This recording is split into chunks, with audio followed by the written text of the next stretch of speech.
ஜெபம் செய்வோம்.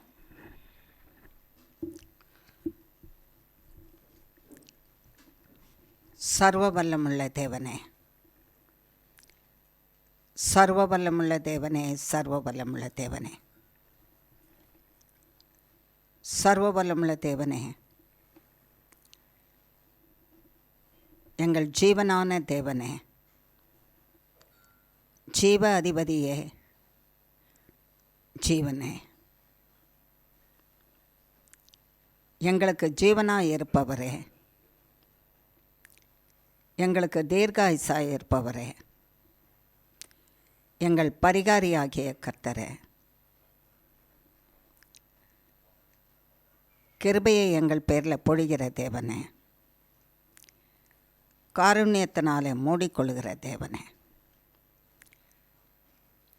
உமக்கு கோடி கோடி கோடி கோடி ஸ்தோத்திரம் செலுத்துகிறோம். கோடி கோடி கோடி கோடி கோடி கோடி கோடி கோடி கோடி கோடி கோடி கோடி ஆனந்த கோடி ஸ்தோத்திரம் செலுத்துகிறோம். நாங்கள் நிற்பதும் நிர்மூலமாகாதிருப்பதும் உம்முடைய சுத்த கிருபையே. அப்பா பிதாவே, சத்துருக்களின் விருப்பத்துக்கு எங்களை ஒப்புக்கூடாதபடிக்கு அனுதினமும் வினாடி தோறும் பாதுகாத்து கொண்டு இருக்கிறவரே, கோடி கோடி ஸ்தோத்திரம். நாங்கள் பயப்படுகிற மனுஷருக்கும் பயப்படுகிற வியாதிகளுக்கும் சஞ்சலங்களுக்கும் வருத்தங்களுக்கும் பூமியின் தீங்குகளுக்கும் பாழ்கடிப்புகளுக்கும் பூமியிலே பாவிகளையும் துன்மார்க்கரையும் அள்ளிக்கொள்வது போல அள்ளிக்கொள்ளப்படுகிற நிலைமைக்கும் எங்களை விலக்கி காத்து கொண்டு இருக்கிறவரே, உமக்கு கோடி கோடி ஸ்தோத்திரம். எங்கள் மேல் உம்முடைய கண்களை வைத்து ஆலோசனை சொல்லுகிறவரே, உமக்கு கோடி கோடி ஸ்தோத்திரம். நாங்கள் நடக்க வேண்டிய வழி இதுவே என்று எங்களுக்கு வழியை காட்டிக் கொண்டு இருக்கிறவரே, உமக்கு கோடி கோடி ஸ்தோத்திரம். நான் உன்னை விட்டு விலகுவதில்லை, உன்னை கைவிடுவதில்லை என்று சொல்லி எங்களோடு கூட இருந்து வழி நடத்துகிறவரே, உமக்கு கோடி கோடி ஸ்தோத்திரம். எல்லாவற்றுக்கும் மேலாக அநாதி தேவனாகிய நானே உன் அடைக்கலம். என்னுடைய நித்திய புயங்கள் தான் உனக்கு ஆதாரம், உன் ஜீவனுக்கு ஆதாரம், உன் ஆரோக்கியத்துக்கு ஆதாரம், உன் ஐஸ்வர்யத்துக்கு ஆதாரம், உன் மூச்சுக்கு ஆதாரம், உன் வாழ்வுக்கு ஆதாரம், உன் பாதுகாப்புக்கு ஆதாரம் என்று சொல்லி அநாதி தேவனாகிய நேரம் உம்முடைய நித்திய புயமும் எங்களை பாதுகாத்து ஆதாரமாக இருந்து வழி நடத்தி கொண்டிருக்கிறவரே, உமக்கு கோடி கோடி ஸ்தோத்திரம். நான் உனக்கு முன்னின்று உன் சத்துருக்களை துரத்தி நீ அவர்களை அழித்து போடு என்று உனக்கு கட்டளை கொடுக்கிறேன் என்று சொல்லி அழித்து போடுகிறதற்குரிய ஆயுதங்களாக்கிய வல்லமை உள்ள ஆயுதங்கள், சத்துருக்களை அழிக்கிறதற்கு சாத்தானும் அவன் சேனையும் அவன் கைக்கூலிகளையும் அழிக்கிறதற்கு வல்லமை உள்ள ஆயுதங்களாக நீர் எங்களுக்கு கொடுத்திருக்கிற உம்முடைய நாமம் என்கிற அக்கினி பட்டயம்,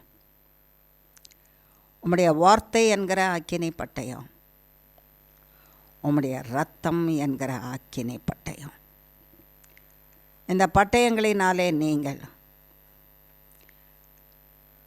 நான் உங்களுக்கு முன்பாக துரத்துகிற சத்துருக்களை வேரோடு அழித்து போடுங்கள் என்று சொன்னீரப்பா. இந்த 3 பட்டயங்களும் எங்களுக்குள்ளே இருக்க வேண்டுமானால் இந்த 3 பட்டயங்களின் இருப்பிடம் எங்கள் உள்ளம், எங்கள் மனது,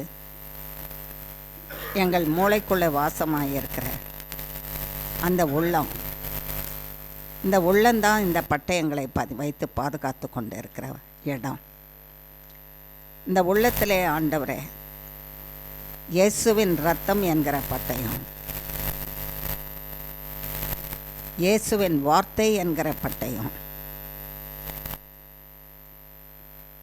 இயேசுவின் நாமம் என்கிற பட்டயம் பாதுகாப்பாய் அங்கே இருக்குமானால், சத்துரு எங்களுக்கு முன்னதாக வரும்போது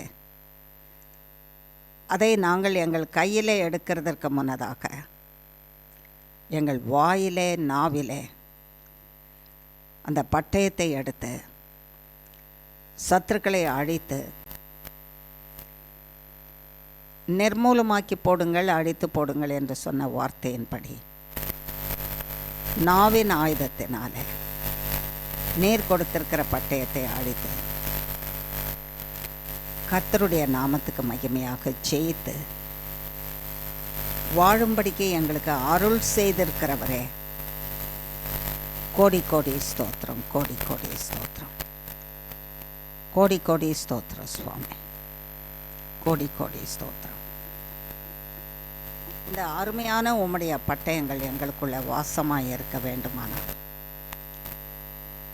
எங்கள் சிந்தை பரிசுத்தமாக இருக்கணும் சுவாமி.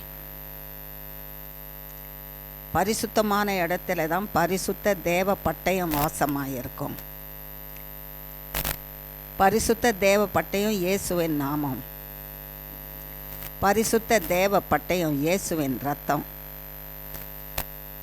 பரிசுத்த தேவ பட்டயம் இயேசுவின் வார்த்தை. இந்த பரிசுத்தமான பட்டயம் எங்களுக்குள்ளே வாசமாக இருக்க வேண்டுமானால் எங்கள் உள்ளம் பரிசுத்தமாக இருக்க வேண்டும். அப்பொழுதுதான் இந்த பரிசுத்த பட்டயங்கள் வாசமாக இருக்கும். ஆகையினாலே எங்கள் உள்ளத்தை பரிசுத்தப்படுத்துங்க, எங்கள் உள்ளத்தில் இருக்கிற சிந்தனைகளை பரிசுத்தப்படுத்துங்க. இயேசு கிறிஸ்துவின் சிந்தனைக்கு கீழாக எங்கள் எண்ணம் எப்பொழுதுமே அடங்கி இருக்க பரிசுத்தப்படுத்துங்க. உம்முடைய கட்டுக்குள்ளே வைத்துக்கொள்ளுங்க. எங்கள் கண்களை பரிசுத்தப்படுத்துங்க, செவிகளை பரிசுத்தப்படுத்துங்க, எங்கள் நாவையும் உதடுகளையும் பரிசுத்தப்படுத்துங்க, எங்கள் கரங்களையும் கால்களையும் சரீரத்தின் அவயவங்களையும் உச்சந்தலையிலிருந்து உள்ளங்கால் பரியந்தம் இருக்கிற சகல உள்ளுறுப்பு வெளி உறுப்புகளை பரிசுத்தப்படுத்துங்க, பரிசுத்தப்படுத்துங்க, பரிசுத்தப்படுத்துங்க. பரிசுத்தப்படுத்துகிறதற்கு ஒரே வழி என்று சொன்னீரப்பா. அந்த ஒரே வழி நீர் சிலுவையிலே எங்களுக்காக சிந்தின இரத்தம். நீர் சிலுவையில் எங்கள் மரணத்தை ஏற்றுக்கொண்டு, எங்கள் பாவத்தை ஏற்றுக்கொண்டு, எங்கள் எல்லா சரீரத்தின் அவயவங்களின் பாவங்களை ஏற்றுக்கொண்டு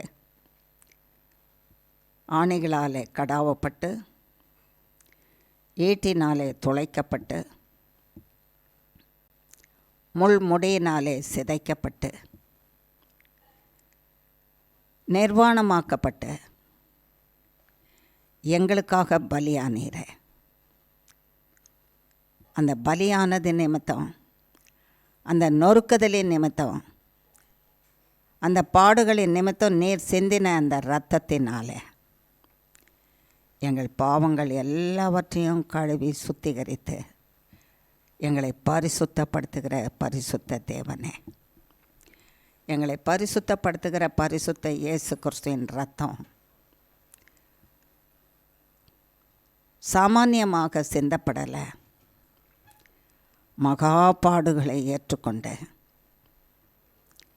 மகா பாடுகளின் வழியாக சிந்தப்பட்டு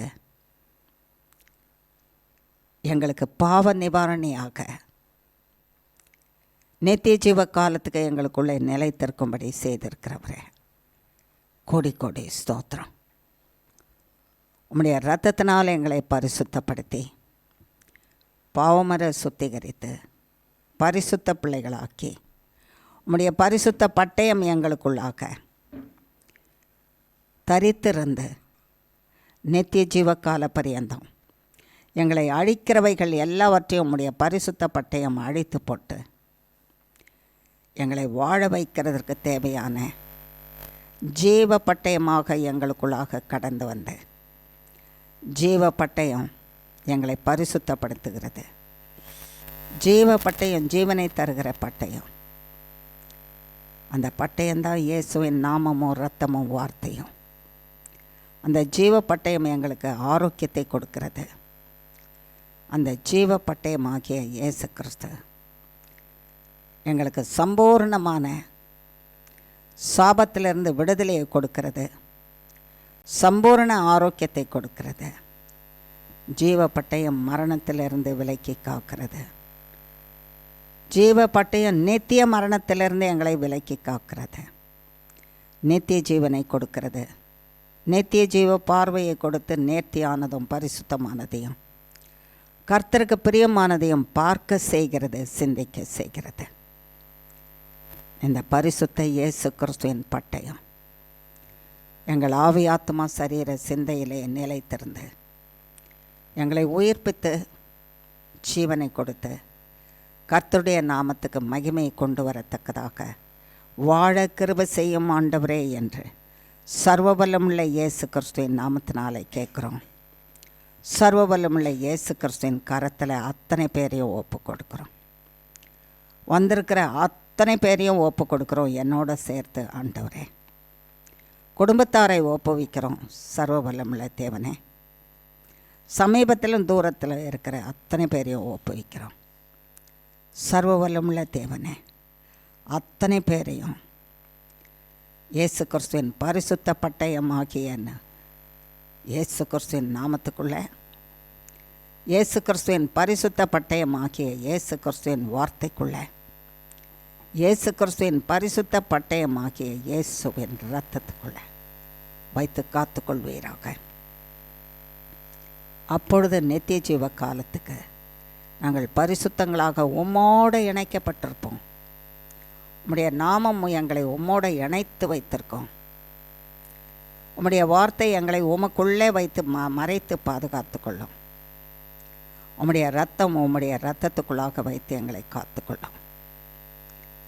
அந்த பாக்கியத்தை எங்களுக்கு தாகிறோம். அந்த வாழ்வு நீர் எங்களுக்கு தாரும். அந்த வாழ்வு என்றென்றும் எங்களுக்கு தாரும். இன்றிலிருந்து நித்திய ஜீவனை சுதந்திரிக்கும் பரியந்தம், இன்றிலிருந்து நீர் பூமியிலே ராஜரீகம் செய்ய வரும் பரியந்தமும் இந்த பாக்கியத்தை எங்களுக்கு தாரும் என்று இயேசு கிறிஸ்துவின் நாமத்தினாலே கேட்குறோம். எங்களை உமக்குள்ளே வைத்து காத்துக்கொள்வீராக. எப்பொழுதும் அப்பா பிதாவே, வந்திருக்கிற ஒவ்வொருவருக்கும் ஒரு தேவை உண்டு. பரிசுத்தத்தின் தேவை, சாப நிவாரணத்தின் தேவை, வியாதிகளிலிருந்து விடுதலை சுகம் என்கிற தேவை, மரணத்திலிருந்து ஜீவன் பெற்று நித்திய ஜீவனை பெற்று வாழ வேண்டிய தேவை, ஜீவனுக்கும் பிழைப்புக்குமான ஐஸ்வர்யத்தை கட்டி வைத்திருக்கிறதை கட்டுகளை அறுத்து அது எங்களிடத்தில் வந்து சேர்ந்து கடனடைந்து கடன் இல்லாத பரிசுத்த வாழ்வு வாழ்கிற தேவை, சேவனைகள், மந்திரங்கள், சூன்யங்கள், செத்த அவைகளின் கிரியைகள், பேய் பிசாசுகளின் கிரியைகள், ஏவல்கள், குட்டி சாத்தானுடைய கிரியைகள், அந்தகார சக்திகள், விழுந்து போன சத்ருவும் சாத்தான் அவன் சேனைகளின் கிரியைகள், செய்து வைக்கப்பட்டு இருக்கிறவை, அதிலிருந்து வருகிற தீங்குகள் செய்தவர்கள் அத்தனை பேர் சர்வவல்லமுள்ள இயேசு கிறிஸ்துவின் நாமமாகிய பட்டயமும், சர்வவல்லமுள்ள இயேசு கிறிஸ்துவின் வார்த்தையாகிய பட்டயமும், சர்வவல்லமுள்ள இயேசு கிறிஸ்துவின் இரத்தமாகிய அக்கினி பட்டயமும் அழித்து அவைகளை நிர்மூலமாக்கி எங்களுக்கு விடுதலை கொடுத்து விடுதலையோடு கூடிய பரிபூரண சுகத்தையும் பலனையும் கொடுத்து வாழ வைப்பீராக. அதற்காக வந்திருக்கோம் சுவாமி. அதற்காக உம்மிடத்தில் வந்திருக்கோம். உம்மை தேடி வந்திருக்கோம். வேண்டாதவைகளை பார்க்காதபடிக்கு, வேண்டாத இச்சையான கிரியைகள், இச்சையான மனுஷர்கள் எங்கள் கண்களின் வழியாக உள்ளே போய் எங்கள் சரீரத்தை தீட்டுப்படுத்தாதபடிக்கு, பாவம் செய்யாதபடிக்கு, தீட்டுப்படுத்தி தேவனை விட்டு பிரித்து விடாதபடிக்கு எங்கள் கண்களிலே ஜீவனுள்ள தேவனே, பரிசுத்த பார்வை, பரிசுத்த வேத எழுத்து, வேதத்தில் இருக்கிற வசனம், அவைகளினாலே எங்களுடைய கண்களும் பார்வையும் நிறைந்திருந்து நித்திய ஜீவகால பரியந்தமும் வேத எழுத்துக்களாகிய ஜீவனும் ஆவியானவரும் இயேசுவின் இரத்தமும் இயேசுவின் நாமமும் வல்லமையும் வார்த்தையாகிய இயேசு கிறிஸ்துவும் வாசமாயிருந்த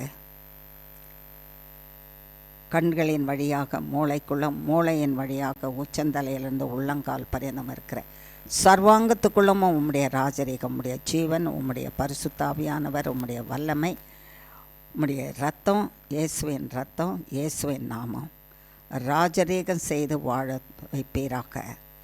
ஆகையினாலே கண்களுக்குள்ளாக இயேசுவின் இரத்தம் ஆகிய உம்முடைய அக்கினி பட்டயம், இயேசுவின் நாமமாகிய உம்முடைய அக்கினி பட்டயம், இயேசு கிறிஸ்துவின் வார்த்தையாகிய உம்முடைய அக்கினி பட்டயம் நிலைத்திருந்து நித்திய ஜீவன் பரியந்தமும் நித்திய ஜீவ பார்வையில் பரிசுத்த பார்வையாக மாற்றி கர்த்தருக்கு பிரியமானதை பார்த்து சிந்தித்து கர்த்தருக்கு பிரியமான வழியில் வாழும்படிக்கு கிருபை செய்வீராக என்று இயேசு கிறிஸ்துவின் நாமத்தினாலே கேட்குறோம். எங்களை ஒப்பு கொடுக்குறோம். எங்களை அப்படி நடத்துவீராக. சர்வ வல்லமுள்ள தேவனே, இப்பொழுதும் நீர் வந்து எங்களுக்கு உம்முடைய நல்ல தேவ வசனம், அதை உயிர்ப்பிக்கிற வசனம், உயிர் கொடுக்கிற வசனம், உயிர்ப்பிக்கிற வசனம், ஜீவனை கொடுக்கிற வசனம், சுகத்தை கொடுக்கிற வசனம், கட்டுகளிலிருந்து விடுவிக்கிற வசனம், ஜீவனுக்கும் பிழைப்புக்குமான ஐஸ்வர்யத்தை கட்டவிழ்த்து கொடுக்கிற வசனம், சத்ருக்களை அழித்து அவர்கள் கிரியைகளை அழித்து நித்திய பாதுகாப்போடு கர்த்தருடைய நாமத்துக்கு மகிமையாய் வாழ செய்கிற வசனம். இந்த வசனத்தை எங்களுக்கு கொடுத்து இந்த வசனத்தினாலே எங்களை திருப்தியாக்கி எங்களை பலப்படுத்தி சீர்படுத்தி ஸ்திரப்படுத்தி நிலைநிறுத்தி கைவிடாமல் காத்துக்கொள்வீராக. உம்முடைய வசனத்தினால நிரப்போம்.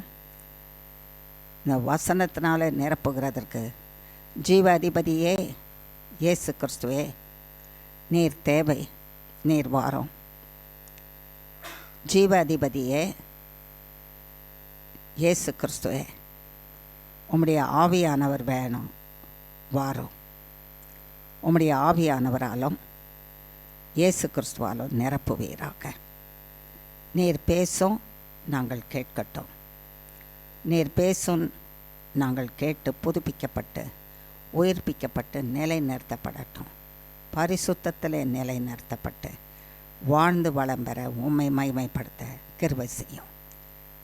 வாரும் பரிசுத்த ஆவியானவரே, நீரும் நானும் நாங்களுமாக பிதாவாகிய தேவனையும் குமாரனாகிய கிறிஸ்துவையும் பரிசுத்த ஆவியானவராகிய உம்மையும் மகிமைப்படுத்துவோமாக என்று இயேசு கிறிஸ்துவின் நாமத்தினாலே கேட்கிறோம் பிதாவே. ஆமேன், ஆமேன், ஆமேன். God bless you all. கர்த்தருக்குள்ள அன்பானவர்களே,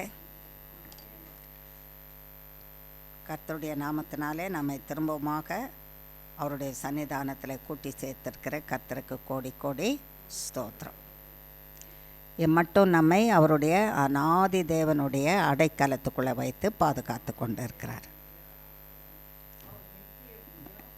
நமக்கு ஆதாரம், அவருடைய நித்திய புயங்கள் நமக்கு ஆதாரம். அதில் வைத்து நம்மை பாதுகாத்து கொண்டு இருக்கிறார். அதுடன் கூட சத்துருக்கள் நம்மை அழித்திராதபடிக்கு விதவிதமான சத்துருக்கள், சாத்தானும் அவன் சேனையும் தேவனுடைய பிள்ளைகளுக்கு விதவிதமாக விரோதமாய் எழும்புகிற சத்துருக்களை துரத்தி அழிச்சு போடுன்னு நமக்கு அவருடைய ஆயுதங்களை கொடுத்து பாதுகாத்துட்ருக்கிறாரு.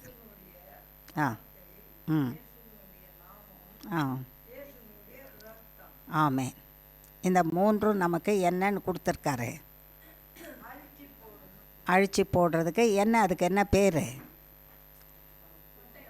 பட்டயம், கத்தி. கத்தி, பட்டயம். இந்த பட்டயம் நமக்குள்ளே இருக்கணும் இல்லையா? இப்போ நம்ம ஜெபம் பண்ணும்போது கர்த்தர் சொன்னார், இந்த 3 பட்டயமும் அது இருக்கிற இடம் எங்கே? இப்போ நம்ம பட்டயம்னா கத்தி, நமக்கு வேண்டிய பட்டயம் இருக்குது. எங்கே வச்சுருப்போம் அதை? வீட்டுக்குள்ளே எந்த இடத்துல வைப்போம்?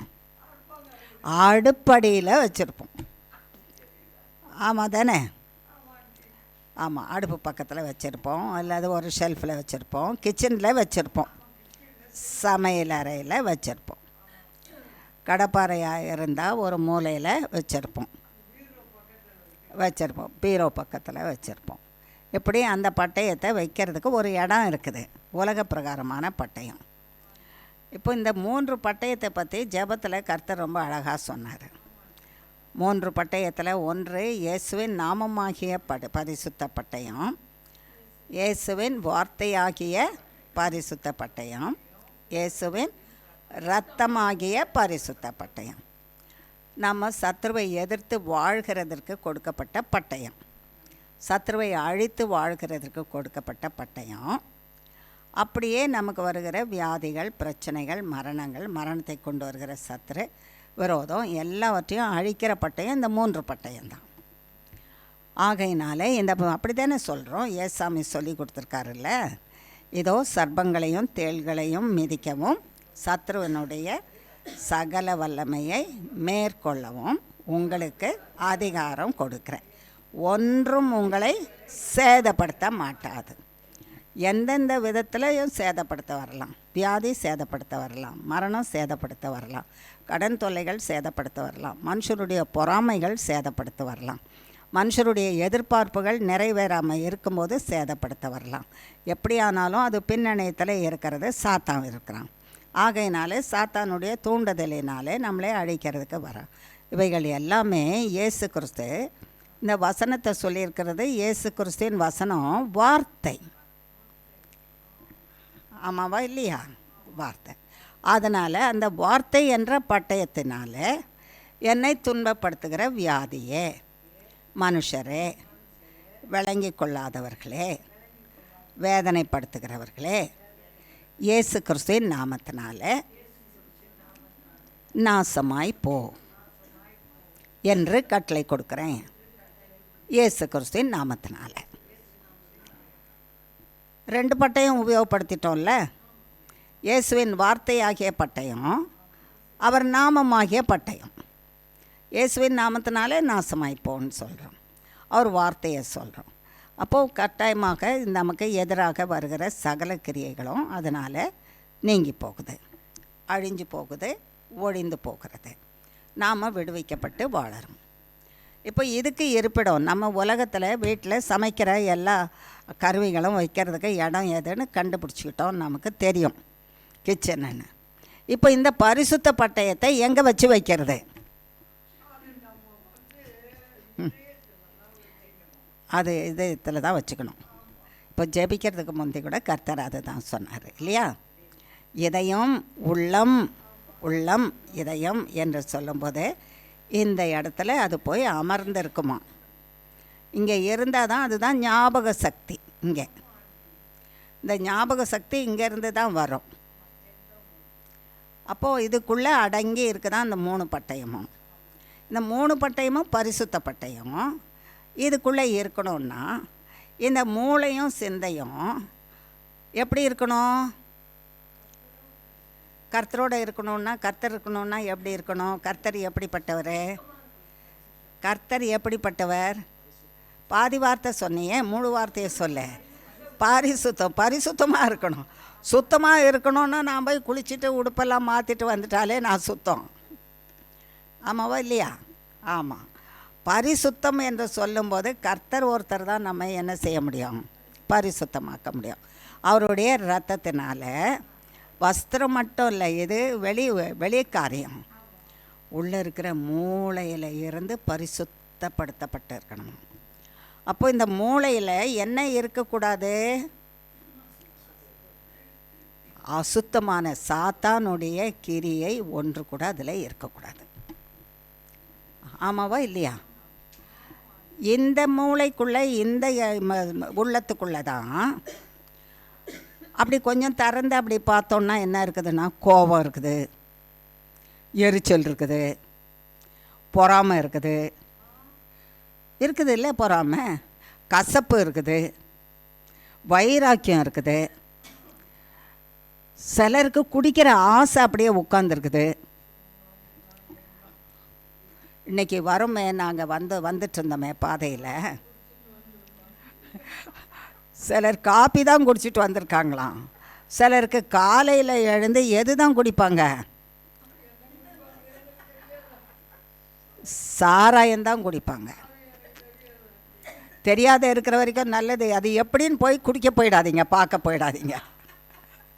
எல்லாம் சொல்கிறாங்களே இப்படி ஏதோ ஆண்டி இப்படி காலையில் எழுந்து சாராயம் குடிக்கிறாங்களாம், ஒருவேளை அது நல்லாமா இருக்குமோ என்னமோ தெரியல. மெய்தானா பொய்தானான்னு சோதிக்கு பார்க்கலாம் அப்படின்னு போயிடாதீங்க.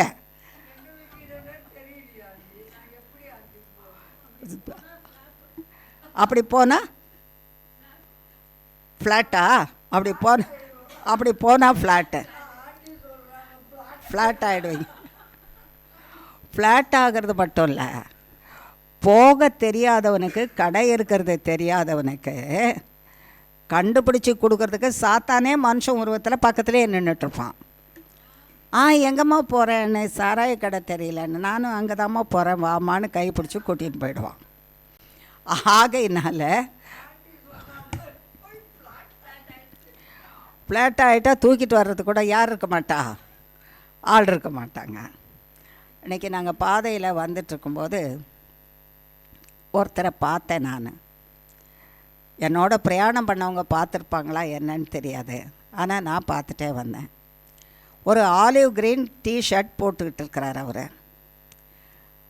ஒரு பேண்ட்டு தான் போட்டிருக்கிற மாதிரி தெரியுது. அதுக்கு மேலே ஒரு வேட்டி. இந்த ஒரு டிராஃபிக் ஜாம் அங்கே நிற்கிது, எங்கள் வெஹிக்கிள் வண்டி நிற்கிது. அடுத்த சைடு அந்த கரையில் இருந்து இவர் நல்ல ஃபுல் லோடு. ஒரு கரையில் கடையே இருக்காது, ஒரு கரையில் தான் இருக்கும். ஃபுல் லோடில் இருந்துக்கிட்டு போகிறவரவங்க டிராஃபிக் ஜாம்னால் அந்த பக்கம் வரல, வண்டி வரல, எங்கள் பக்கம்தான் வண்டி நின்றுட்டுருக்குது. அவர் அங்கே ஆக்ட் பண்ணி காட்டுறாரு, நடிக்கிறார். என்னென்னா அப்படின்னு விழுவாராம். என்ன பண்ணுறாரா? அப்படி வந்து அப்படி விழற மாதிரி. முதல்ல நினச்சிட்டேன் தடுக்கி விழுறாரு போல் இருக்குது. ஐயோ தடுக்கி விழுறாரே இவரை இத்தனை பேர் போகிறாங்க கவனிக்காமல் இருக்கிறாரேன்னு. கொஞ்சம் நிமிர்ந்து நின்ன போது பார்த்தா வாயில் சிகரெட்டு, இடுப்பில் வேஷ்டி, முதல்ல ஃபுல் பேண்ட்டு, அதுக்கு மேலே வேட்டி, அந்த வேட்டி தூக்கி இடுப்பு வரைக்கும் கட்டியிருக்காரு.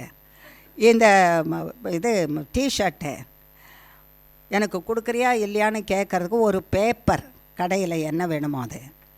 நிதானம் இல்லாத போகிறாருன்னு மனுஷனை மிருகமாக்கி வச்சிருச்சு.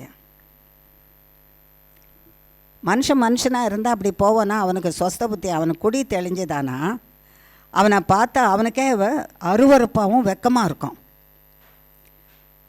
இப்படியா நான் ஒரு நல்ல பேண்ட்டை போட்டுக்கிட்டு இது மேலே ஒரு வேட்டியை கட்டிக்கிட்டு, வேட்டியை வேற நெஞ்சு வரைக்கும் தூக்கி கட்டிகிட்டு இருக்கிறான் மடித்து, அதுக்கு மேலே டிஷர்ட்டு இவ்வளோ போட்டு, வாயில் ஒரு சிகரெட்டு, அடுத்தவன் மேலே நடந்து போகிறவன் மேலே விழற மாதிரி வந்து காட்டுறான்.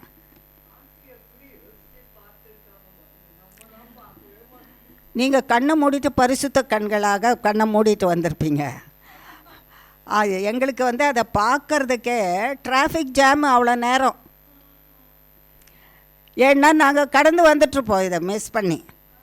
அப்போ என்னோட பிரயாணம் பண்ணுறவங்கக்கிட்ட நான் கேட்குறேன், சொல்கிறேன், என்ன சோதனையாக இன்றைக்கி நமக்கு இவ்வளோ நேரம் டிராஃபிக் ஜாம் அப்படின்னு சொல்லிவிட்டு. ஏன் இப்படி இருக்குன்னா, அப்போ அங்கிள் சொன்னாங்க, யாராவது முக்கியமானவங்க போவாங்க இந்த வழியாக, ஆகையினால தான் நிறுத்தியிருக்கிறாங்க இவ்வளோ நேரம். ஆனால் அதுவும் நியாயமான காரணமாக இருந்தது. அப்போ முக்கியமானவங்க யாரோ பிரயாணம் பண்ணி போகிறாங்க, அதனால் நிறுத்தப்பட்டிருக்குது. அந்த நிறுத்தப்பட்டு இருக்கிற நேரம் வரைக்கும் நம்ம இப்படி பார்த்தோன்னா இந்த காட்சியை தான் பார்த்துட்ருக்கோம். சைடில் பின்னால் உட்காந்துருக்கோம்ல, முன்னால் உட்காந்துருக்கவங்க சைடில் பார்ப்பாங்களா என்னன்னு தெரியாது, நேராக தானே பார்ப்பாங்க. பின்னால் இருக்கிறவங்க தான் சைடில் பார்த்துட்டு வருவாங்க. அப்போது இவர் இந்த கோலம் ஏன் இதை பார்க்க சொல்கிறார்? பரிசுத்த கண்கள் உங்கள் கண்கள் பார்க்கலன்னு சொன்னேன். அப்போ என் கண்கள் பரிசுத்த கண்கள் இல்லையா? அதை ஏன் காட்டுறாரு கர்த்தர்? அந்த ஆத்மாவை கூட விடுதலை ஆகணும்னு ஜெபம் பண்ணுன்றதுக்கு தான். அந்த குடும்பத்தார் எப்படி இருப்பாங்க, அந்த ஆளுடைய மனைவி பிள்ளைங்களுடைய நிலைமை எப்படி இருக்கும், பெற்ற தாயும் தகப்பனும் எப்படி இருப்பாங்க, அந்த மனுஷனுடைய வாழ்வு எப்படி இருக்கும், அவன் சம்பாதிக்கிற சம்பாத்தியம் என்ன ஆகும், அவன் புத்தி தெளிஞ்ச பிறகு என்ன செய்வான், புத்தி தெளிஞ்ச பிறகு திரும்பவும் அதே இடத்துக்கு போகணுன்னு தானே போவான். சீர்கேடான நிலைமையில் தான் எப்படி இருக்கிறன்னே தெரியாத சீர்கேடான நிலைமையில் வைக்கிற ஒரு குடி. இந்த ஆத்மாவையும் நான் தான் சிருஷ்டித்திருக்கேன், இந்த ஆத்மாவும் என்னுடையவன் தான். ஆகையினால அவனுக்குள்ளே இருக்கிற குடியின் பேரி இயேசுவின் நாமத்தினாலே நாசமாய் போக கடவுது ஆனால் சொல்கிறதுக்கு தான் நம்மளை பார்க்க வைக்கிறாரு. பார்த்துட்டு வேடிக்கை பார்த்து சிரிச்சிட்டு வர்றதுக்காக கர்த்தர் நம்மளை பார்க்க வைக்கிறதில்ல. அதை பார்த்து அவர்களுக்காக கரிசனையோட ஏசாமி எப்படி தீமை செய்கிறவங்கள தீமையில் அகப்பட்டு கொண்டு வெளியே வர முடியாதபடி தவிக்கிறாங்களோ அவங்கள பார்த்து அவர் எவ்வளவு மனது உருக்கம் கொண்டு இருக்கிறாரோ அந்த மன உருக்கம் உனக்குள்ளே வர கடவுது. அந்த மன உருக்கம் யாருக்குள்ளே வரணும்? உனக்குள்ளே வரணும். நீ ஏசாமியின் பிள்ளையாக இருந்தால் தீமையில் அகப்பட்டு வேதனைப்படுகிறவர்களை பார்த்து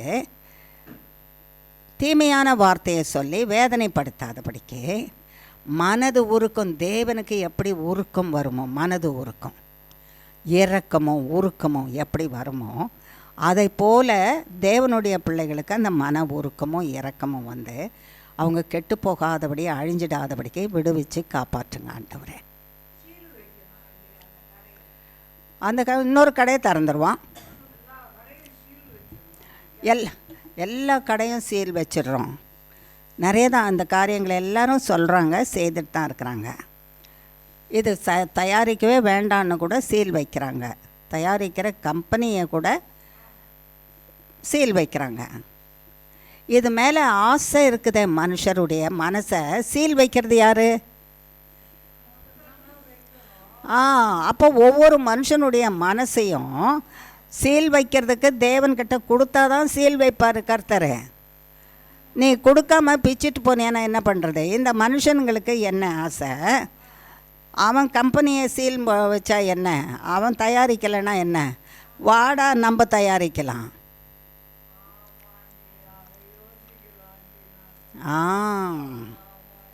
பார்த்தீங்களா, வாடா நம்ம தயாரிக்கலாம்.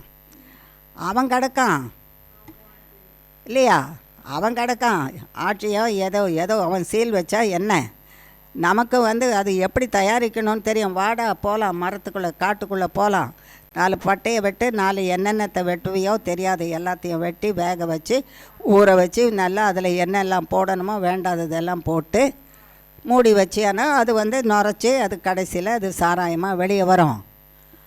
அவன் மூடினா என்ன, அவன் கிடக்கான். நம்மளுக்கு கையில் சாமர்த்தியம் இல்லை, நம்ம தயார் பண்ணலாம்ல, நம்ம செய்து சாப்பிட்லாம்ல.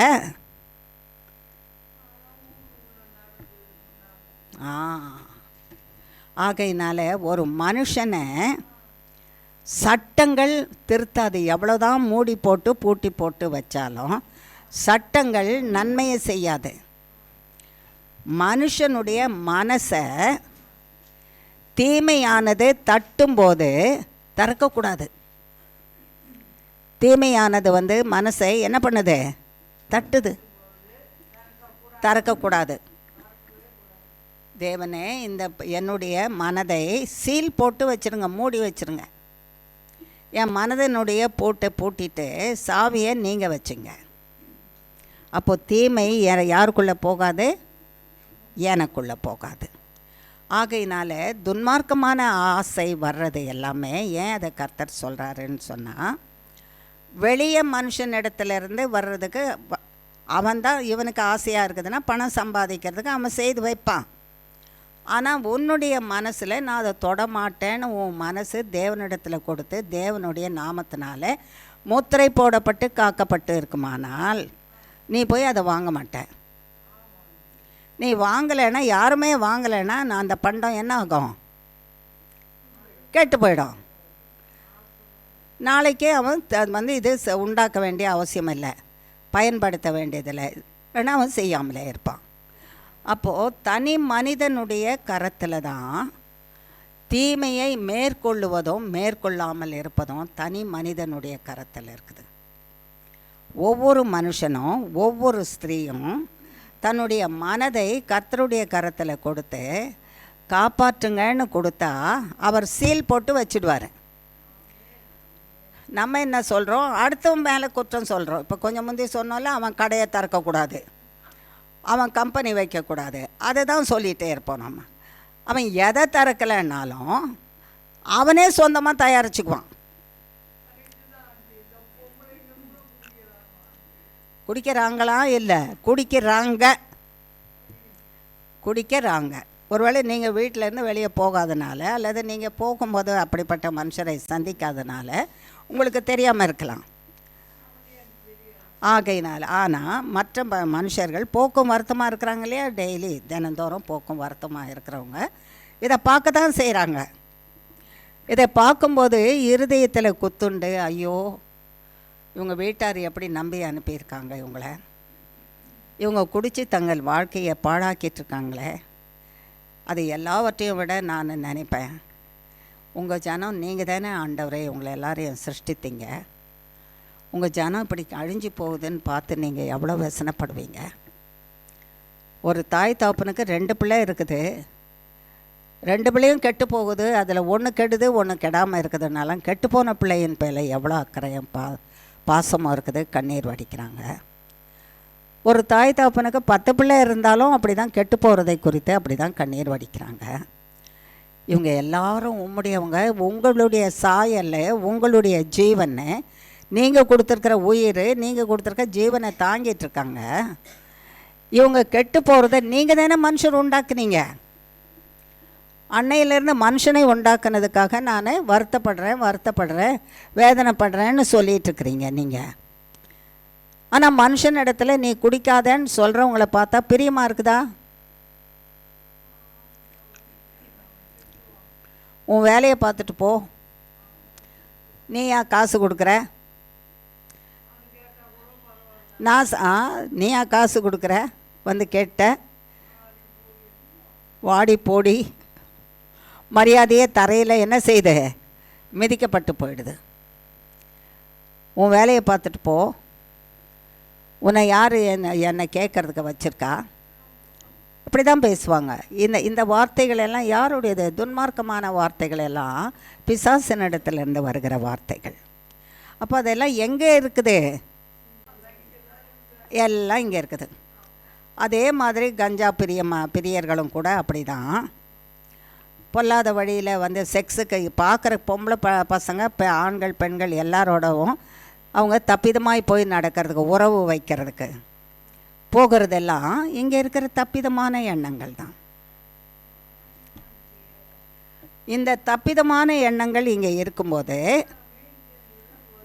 இங்கேருந்து வருது. அப்போ இந்த இடம் பரிசுத்தமாக இருந்தால் தானே பரிசுத்த பட்டயம் இதுக்குள்ளே இருக்க முடியும். அசுத்தமாக இருந்தால் பரிசுத்த பட்டயம் எப்படி இருக்கும் இதுக்குள்ளே? அதுக்கு தான் கர்த்தர் சொல்கிறாரு, நீ சாகாமல் இருக்க, நீ நித்திய அழிவுக்குள்ளே போகாமல் இருக்க, நீ நித்திய நரகத்துக்குள்ளே அக்னி கடலுக்குள்ளே போகாதிருக்க, நான் சொல்கிற வார்த்தையை கேட்டு கீழ்ப்படிஞ்சு அதுபடி செய். நான் சொல்கிற வார்த்தையை நான் என்ன சொல்கிறேனோ அதை கேட்டு அது உள்ளத்தில் இங்கே வச்சுக்கிட்டு அதுபடி செய். நானுன்னு சொன்னால் கர்த்தர், நான் சொல்கிற வார்த்தைன்னா அது பட்டயம், தீமையை அழிக்கிற பட்டயம், நன்மை செய்கிற பட்டயம், என்னை காக்கிற பட்டயம். நான் சொல்கிற வார்த்தையை உன் உள்ளத்தில் வச்சு அதை காத்து கொள்வாயானால் நீ அழிவுக்கு தப்பி வைக்கப்படுவ.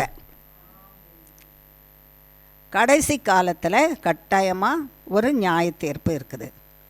அந்த நியாய தீர்ப்பில் நான் சொல்லி சொல்லி சொல்லி நீ கேளாமல் உன்னையே நீ அழிவுக்கு ஒப்பு கொடுத்தா உன்னுடைய முடிவு கந்தகமும் அக்கினியும் எரிகிற கடலில் தான் இருக்கும். தேவன் சந்தோஷமாக கொண்டு போய் நெருப்பில் தூக்கி போடுவாரா அவருடைய பிள்ளைங்கள? व्यसனமாக இருக்கும் கர்த்தருக்கு. நான் உண்டாக்கின பிள்ளைய நானே என்ன செய்ய வேண்டியதாக இருக்கு?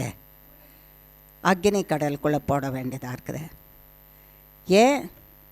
உனக்கு சொல்லி சொல்லி நீ கீழ்ப்படியாமல் போயிட்டியே. உனக்கு சொல்கிறேன், நீ கீழ்ப்படியலைன்னா அக்னி கடல், கீழ்ப்படிஞ்சா என்னுடைய மார்பு. எவ்வளோ பெரிய ஸ்லாக்கியம் தேவனுடைய மார்பில் வசிக்கிறது. அவருடைய மார்புன்னா அவர் குத்துண்ட மார்பு, அது அடைக்கலப்பட்டணும். அதுக்கு தான் கர்த்தர் சொன்னார், அநாதி தேவனாகிய நான் தான் உனக்கு என்ன அடைக்கலம், என்னுடைய நித்திய புயங்கள் தான் உனக்கு ஆதாரம். நான் என்ன செய்கிறேன்? உனக்கு முன்னால் எப்பொழுதும் நின்று எனக்குள்ளே இருக்கிற உனக்கு தீமை செய்கிற வரவங்க சத்துருக்கள் வந்தால், யாரெல்லாம் சத்துரு? கோபம், எரிச்சல், வைராக்கியம், பொறாமை, பழி வாங்கிறது, ஓயாமல் பேசுறது, பெருமை, பொறாமை, தண்ணியை வந்து புகழ்ந்து பேசிக்கிறது, குடி, வெறி, விபச்சாரம், வேசி மார்க்கம், கொலை, எல்லாமே சத்ரு, எல்லாமே நமக்கு விரோதி தானே. குடி நமக்கு நண்பனா, சிநேகிதனா? விபச்சாரம் நமக்கு சிநேகிதனா? கஞ்சா நமக்கு சிநேகிதனா? கொலையும் கொலைபாதகமும் களவும் இதெல்லாம் நமக்கு சிநேகிதர்களா? அப்போ சத்துருக்கள் தானே. அப்போ நான் உன் சத்துருக்களுக்கு முன்னதாக நின்று அவங்கள துரத்துவேன், நீ அழிச்சு போடு, என் நாமத்தினாலே நாசமாய்ப்போ. கொலை உணர்வே, கொலைபாதகர்களே, கள்ளர்களே, களவுகளே, விபச்சாரமே, விபச்சார ஸ்திரீகளே, தூண்டுகிறவர்களே, விபச்சாரக்காரனே, விபச்சாரத்தை தூண்டுகிறவனே, விபச்சாரியே, விபச்சாரத்தை தூண்டுகிறவளே, குடியே, குடியின் ஆசையை உண்டு பண்ணுகிற சபிக்கப்பட்ட பிசாசே, எல்லாம் இயேசு கிறிஸ்துவின் நாமத்தினாலே என்னை விட்டு,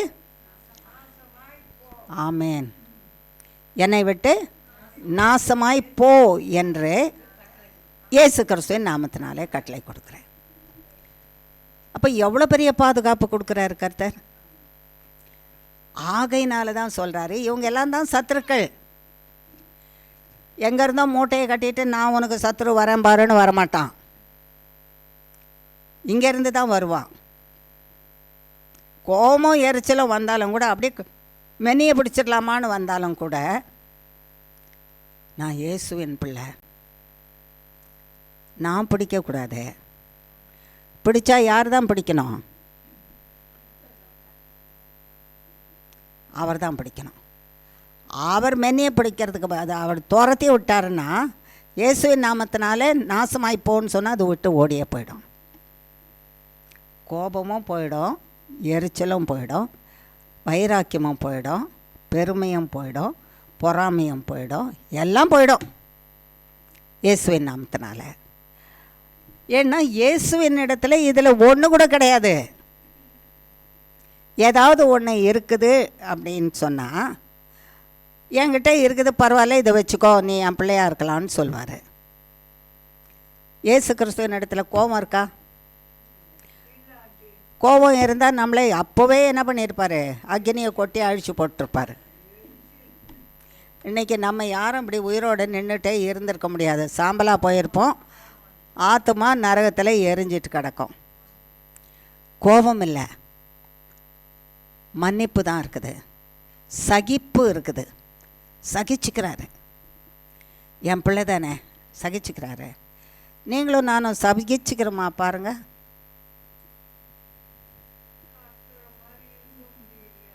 கர்த்தரை மாதிரி இல்லைன்னா கூட ஒரு படியாவது இருக்கலாமே. இல்லாமலே இருந்தால் எப்படி? ஒரு படியாவது இருக்கலாம்ல. கர்த்தரே உங்களை மாதிரி இருக்க முடியலனாலும், என்ன மாதிரி இருக்கலைன்னாலும் கூட ஒரு படியாவது இருக்கலாமே. அது இருக்க முடியாதா?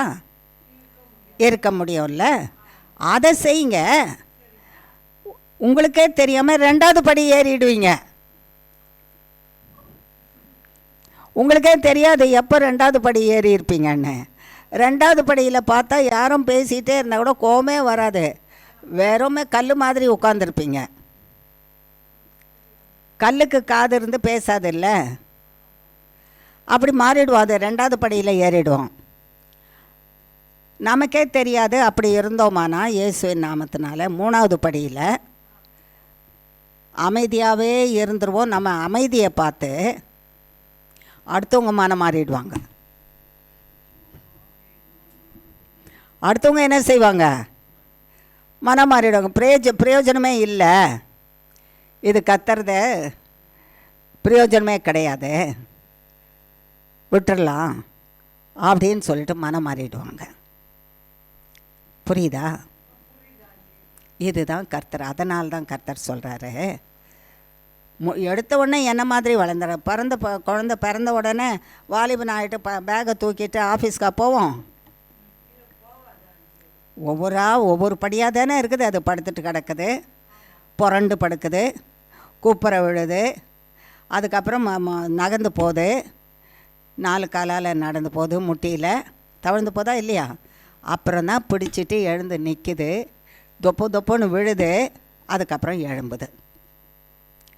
இப்படியெல்லாம் செய்துட்டு தான் வளர்ந்து வருது. ஆகையினால சுபாவங்கள், கிறிஸ்துவின் சுபாவங்கள் அப்படியே வந்து உட்காந்துராது. நமக்கு அவர்கிட்ட கொடுத்துட்டு அதுக்கு முயற்சி பண்ணால் ஒரு படியாக ஏறி நம்ம போக செய்ய முடியும். அந்த ஒரு படியும் என்னன்னா, அதுக்கு என்ன பேருனா கீழ்ப்படிதல். அதுக்கு என்ன பேர்? கீழ்ப்படிதல். அது அவர் சொன்ன வார்த்தை கீழ்ப்படிஞ்சால் தானே அதை செய்ய முடியும். கீழ்ப்படியலைன்னா எப்படி செய்ய முடியும்? செய்ய முடியாது. என்னை தேவனோடு இருத்தி வைக்கிறதுக்கும் தேவனுடைய பரிசுத்த பட்டயங்கள் என்னுடைய பரிசுத்த உள்ளத்தில் இருக்கிறதுக்கும் என்னை பரிசுத்தமாக்கிறதுக்கும் நான் தேவனுடைய வார்த்தைக்கு என்ன பண்ணணும்? கீழ்ப்படியணும். நான் தேவனுடைய வார்த்தைக்கு கீழ்ப்படியணும். கீழ்ப்படிதல் தான் என்னை பரிசுத்தப்படுத்தும். கீழ்ப்படிதல் தான் தேவன்கிட்ட கொண்டு போகும். கீழ்ப்படிதல் தான் என்னை ஒவ்வொரு படியாக உயர்த்திட்டு போகும். கீழ்ப்படிதல் தான் நான் மேற்கொள்ள செய்யும் சத்துருவை. கீழ்ப்படிதல். நான் கர்த்தருக்கு கீழ்ப்படியாமல் இயேசுவின் நாமத்தினால பிசாசை நாசமாகி போனால் அது வந்து ஜிம்முன்னு உட்காந்துக்கும், சேர் போட்டு எடுத்து உட்காந்துக்கும் முன்னாலேயே. ஏன்னா நீ இயேசுவின் நாமத்தினால போ பிசாசை நீ எனக்கு சொல்கிற, நீ இயேசு சொன்ன வார்த்தையை கீழ்ப்படியாமல் உட்காந்துருக்கிறிய, நானும் கீழ்ப்படி மாட்டேன். நீ கீழ்ப்படிஞ்சானா நான் என்ன செய்வேன்? புரிஞ்சிச்சா? புரியலன்றவங்க மட்டும் கை உயர்த்துங்க பார்க்கலாம். புரிஞ்சிருச்சு. அப்போது இனிமே நான் வந்து எனக்கு விரோதமாக இருக்கிற சத்ருவாகிய பிசாசானவனை இயேசுவின் நாமத்தினாலே நாசமாய் போ, என்னை விட்டு போ, என் வீட்டாரை விட்டு போ, என் பிரச்சனையை விட்டு போன்னு நான் சொன்னேன்னா, நான் இயேசு சொன்ன வார்த்தைக்கு கீழ்ப்படிஞ்சாதான் அது நான் சொல்கிறதுக்கு கீழ்ப்படியும். புரியுதா? நான் சொல்கிறேன், ஜபம்தான் பண்ணுறேன், நான் சொல்லிட்டு தான் இருக்கிறேன், ஆனாலும் போக மாட்டேன்து ஆண்டி. அது எத்தனை பேர் சொல்கிறேன்? ஏன் ஆண்டி சொல்கிறது யார் சொல்கிறா? ஆவியானவர், கர்த்தர் சொல்கிறாங்க.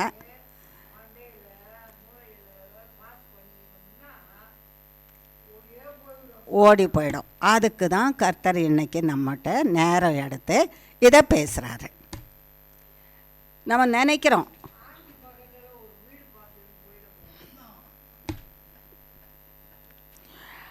இப்போ நம்ம நினைக்கிறோம், என்ன நினைக்கிறோம்? எத்தனை முறை சொல்கிறோம், ஆண்டி நீங்கள் சொன்னபடி தான் நானும் ஜெபம் பண்ணுறேன், சொன்னபடி தான் வார்த்தை பட்டயம் நான் சொல்கிறேன், ஆனால் சொல்லிகிட்டே இருக்கிறேன், அதை நான் என்ன பண்ணலை, நடக்கலையே, தாமதமாக இருக்குதே. அப்போ யாரோ தடை பண்ணுறாங்க? இல்லை, நான் தான் தடைய. நான் இயேசுவின் வார்த்தைக்கு கீழ்ப்படிஞ்சிட்டா, தண்ணி கொஞ்சம் கொண்டாமா போ.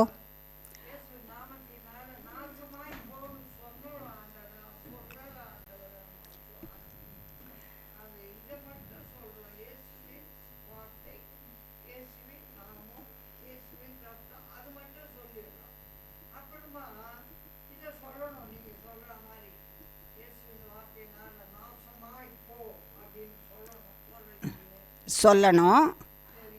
அதுவும் சொல்லலை, ஏசாமி சொல்கிற வார்த்தைக்கும் கீழ்ப்படியல.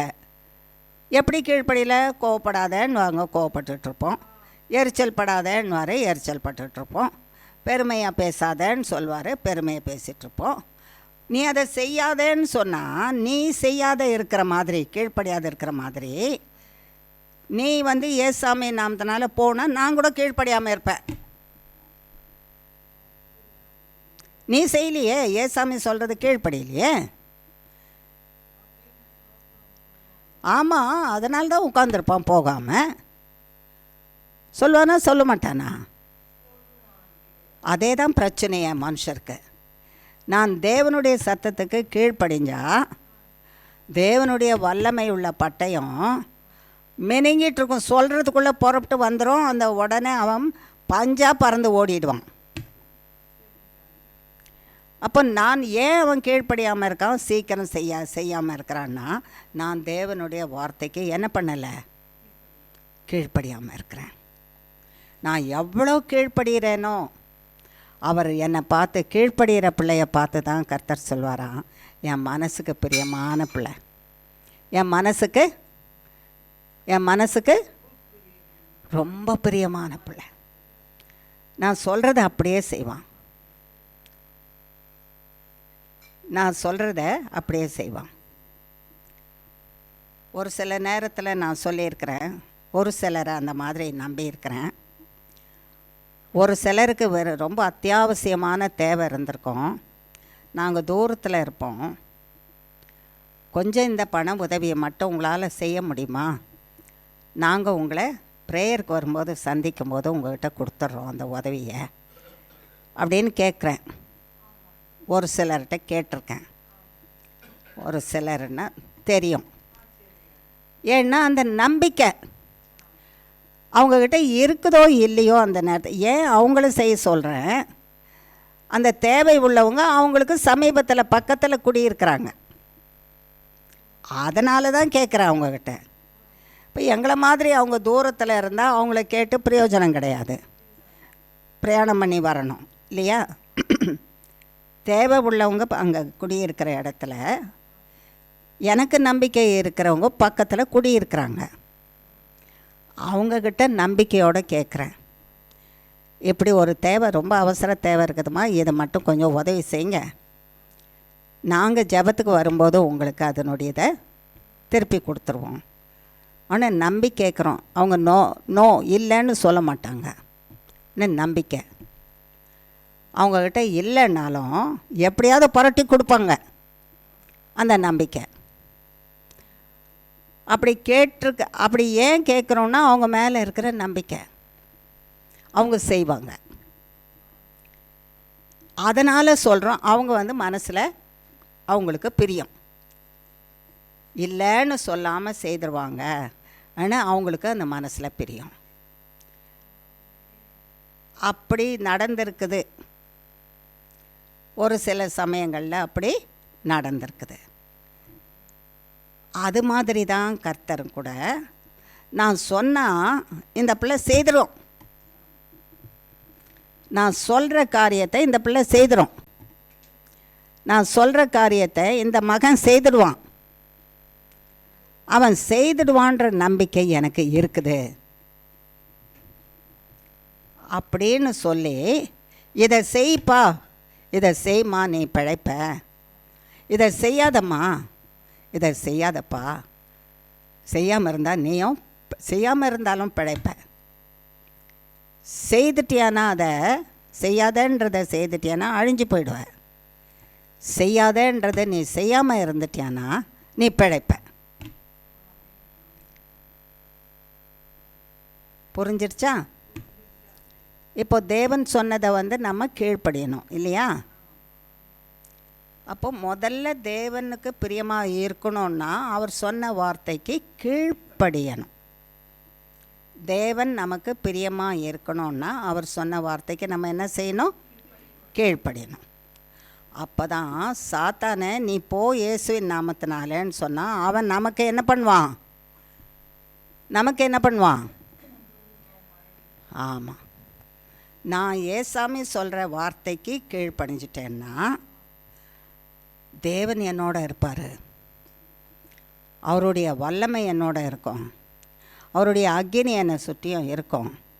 நான் சாத்தானை பார்த்து அவன் பிரச்சனையை கொண்டு வரும்போது இயேசுவின் நாமத்தினால என்னை விட்டு போ, என்னை விட்டு நாசமாகி போன்னு நான் சொன்னேன்னா அவனும் கீழ்ப்படிஞ்சு ஓடி போயிடுவான்.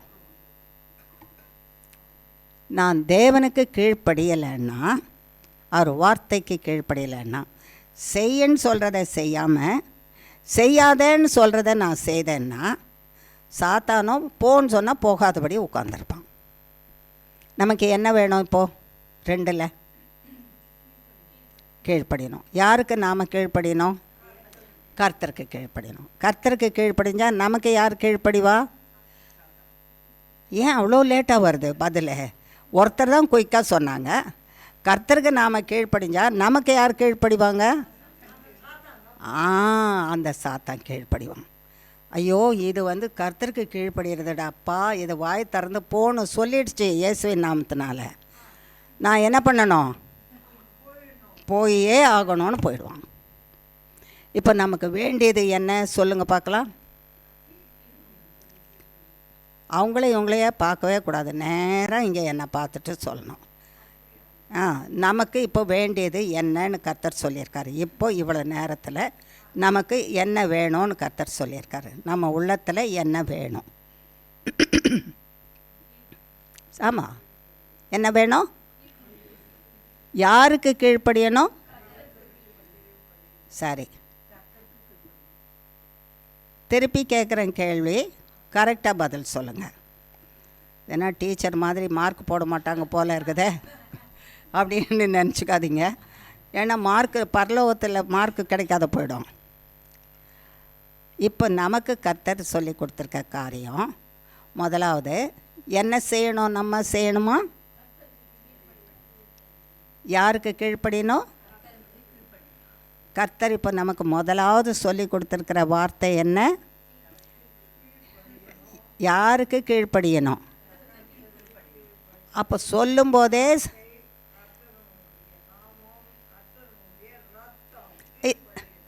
கீழ்ப்படியணும். ரைட்டு. அப்படி கீழ்ப்படிஞ்சால் இது மூணும் வேலை செய்யும்.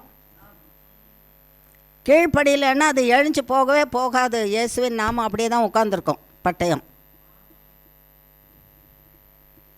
இயேசுவின் வார்த்தைக்கு கீழ்ப்படியலைன்னா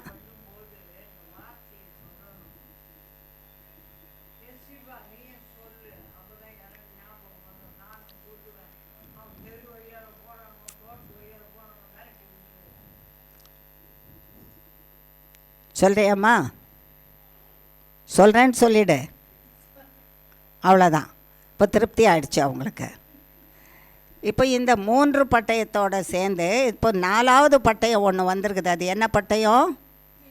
கீழ்ப்படிதல். வெறும் கீழ்ப்படிதல்னு ஒன்று சாத்தானுக்கு போய் கீழ்ப்படிஞ்சிடுவீங்க.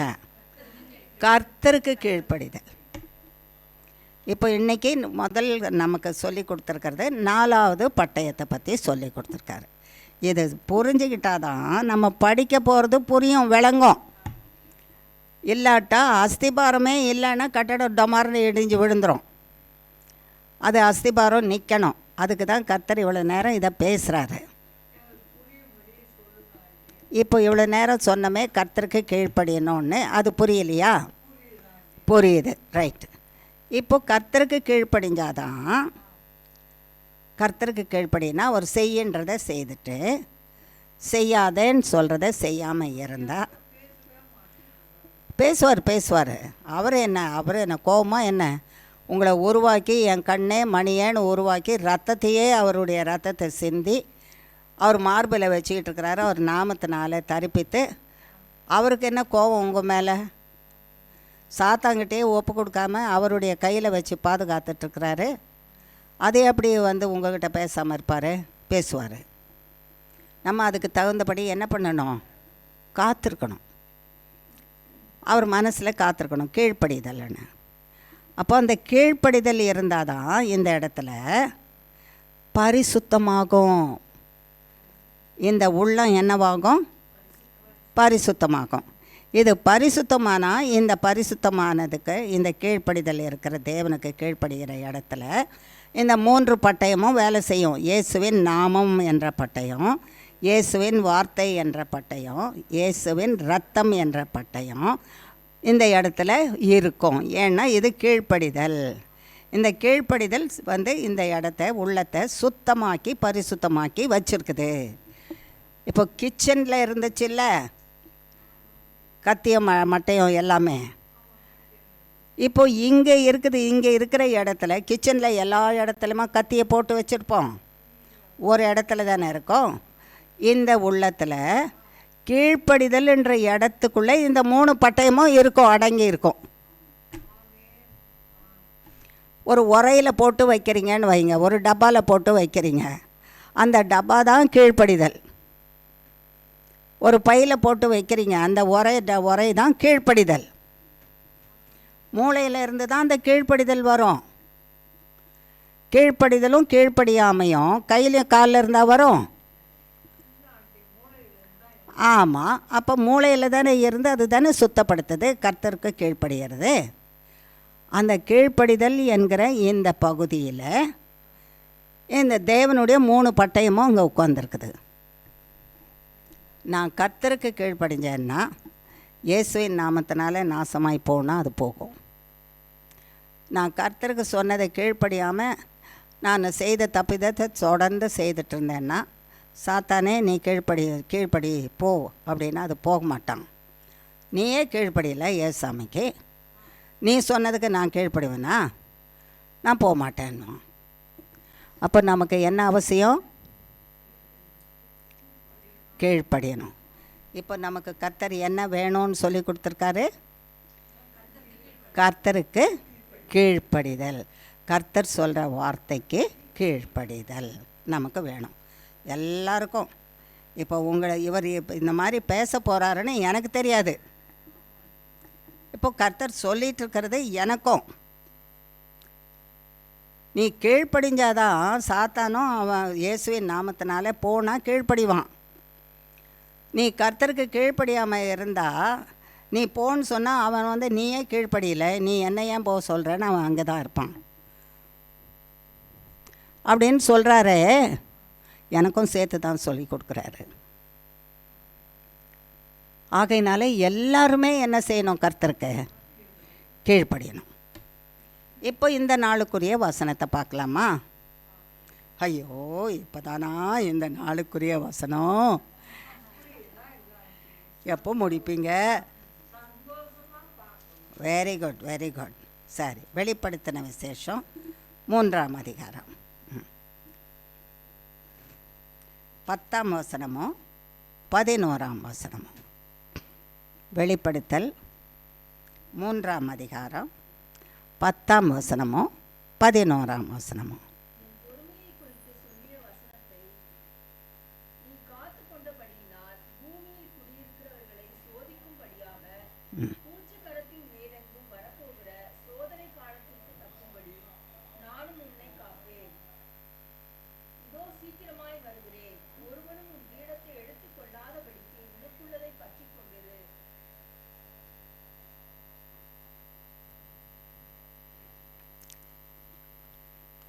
என் பொறுமையை குறித்த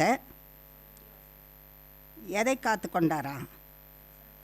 வசனத்தை நீ காத்து கொண்டபடியினால் பூமியில் குடியிருக்கிறவர்களை சோதிக்கும்படியாக பூச்சக்கரத்தின் மேல் எங்கும் வரப்போகிற சோதனை காலத்துக்கு தப்பும்படி நானும் உன்னை காப்பேன்.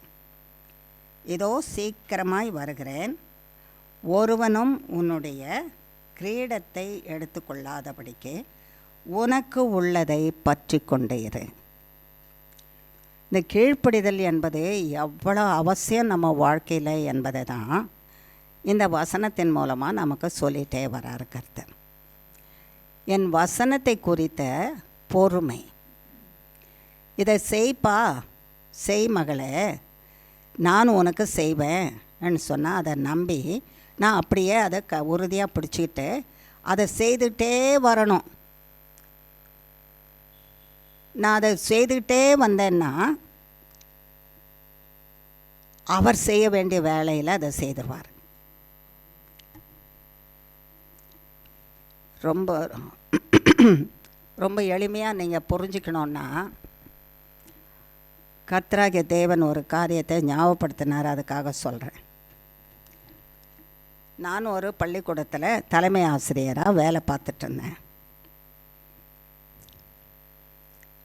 அது ஒரு கிறிஸ்துவ ஸ்தாபனம். அந்த இடத்துல அதை பாதுகாத்துக்கிறதுக்கு வாட்ச்மேன் அந்த குடும்பத்தாரெல்லாம் இருப்பாங்க. அங்கே அது அவங்க காரியம். பள்ளிக்கூடத்துக்குரிய வாட்ச்மேன் இருப்பாங்க, அங்கே பெருக்கி துடைக்கிற ஆட்கள் இருப்பாங்க, பிள்ளைகளை பார்த்துக்கிற ஆயாமாருன்றது வந்து ஆண்டிமாரு இருப்பாங்க. ஒரு சமயம் பள்ளிக்கூடம் முடிஞ்சு எல்லாரும் போயிட்டாங்க. நானும் போயிட்டேன் வீட்டுக்கு. ஏதோ ஒன்று மறந்து வச்சுட்டு வந்துட்டேன். அதை எடுக்கிறதுக்காக நான் வந்துட்டேன். நான் வரும்போது அந்த ஆலயத்தை பாதுகாத்து கொண்டு இருக்க வேண்டிய அந்த நபருடைய மனைவி அங்கே வந்து அந்த ஆலயத்தை ரிப்பேர் பண்ணுறாங்க, சரிப்படுத்துகிறாங்க. அதுக்கு கட்டையெல்லாம் கட்டியிருப்பாங்கல்ல, சாரம் கட்டுவாங்களா இல்லையா? தெரியுமா சாரம்னா? அந்த சாரம் கட்டி இருக்கிறதுல 2 கயிறு கயிறை அவிழ்த்து கட்டையை எடுத்துகிட்டு போயிட்டுருக்குறாங்க. எதுக்கு எடுத்துகிட்டு போகிறாங்கன்னா, வெளியில் தண்ணி காய வைக்கிறதுக்கு, கொதிக்கிறதுக்கு, குடிக்க வைக்கிறதுக்கு அந்த கட்டையை எடுத்துகிட்டு போகிறாங்க. அதை வெட்டி அதில் எரிக்கிறதுக்கு. அவங்க பிரித்து எடுத்து தோளில் வச்சு கொண்டு போகிறத நான் பார்த்துட்டே நடந்து போயிட்டேன். உள்ள பள்ளிக்கூடத்துக்குள்ளே போய் எனக்குரியதை நான் எடுத்துகிட்டு வந்துட்டேன். இப்போ அவங்களுக்கு எப்படி இருக்கும்? எப்படி இருக்கும்?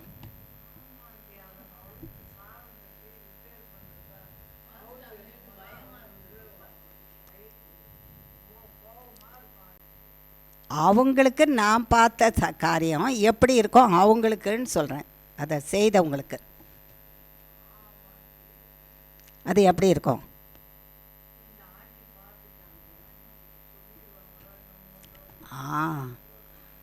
அந்த உரிமையாளர்கிட்ட என்ன பண்ணிடுவாங்க? சொல்லிடுவாங்க. இது கொஞ்ச நாளாக நடக்குது, அடிக்கடி நடக்குது. அந்த உரிமையாளர் வந்து இங்கே நம்ம பள்ளிக்கூடத்தில் வேலை செய்கிற அந்த அம்மாட்ட வந்து அடிக்கடி கேட்பாங்க, ஏம்மா இது யாராவது எடுத்துகிட்டு போனாங்களா? இப்படி கட்டையை எடுத்துகிட்டு உருவிட்டு போகிறாங்களே.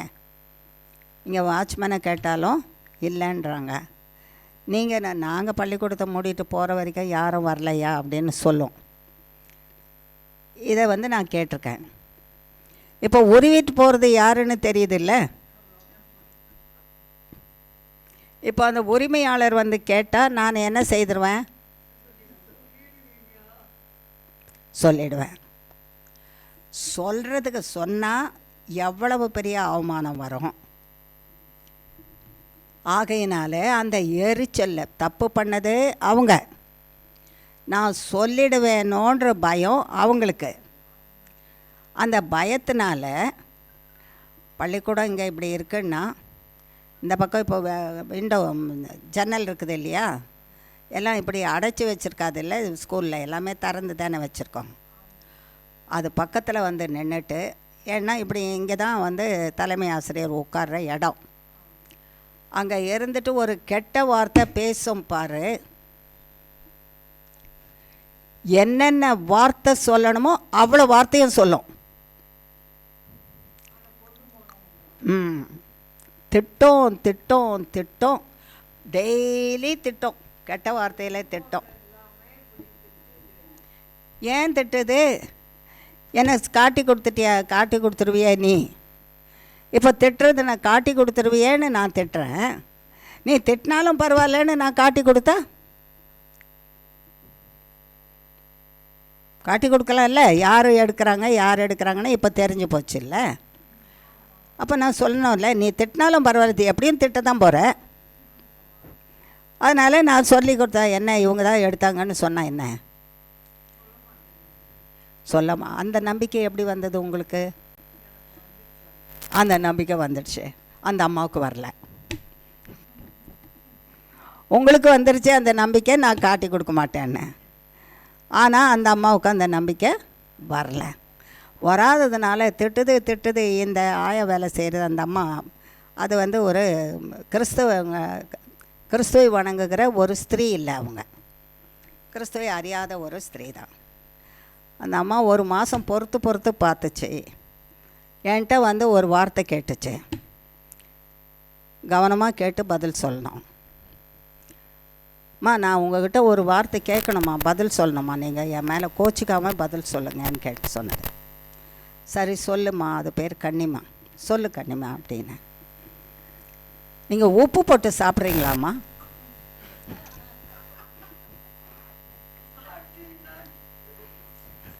சாப்பாட்டில் நீங்கள் என்ன போட்டு சாப்பிட்றீங்களா? கவனமாக நீங்கள் பதில் சொல்லணும்னு சொன்னேன் நான். இப்போ உங்கள் எல்லாருக்கும் உப்பு போட்டு சாப்பிட்றியா இல்லையா? பாதி குறைச்சிட்டு போடுவியா? கரெக்டாக போடுவியா? சரி. நீங்கள் எல்லாம் சமைக்கும்போது உப்பு எப்படி போடுறீங்க? கரெக்டாக போடுவீங்களா? நீங்கள் எப்படி போடுவீங்க?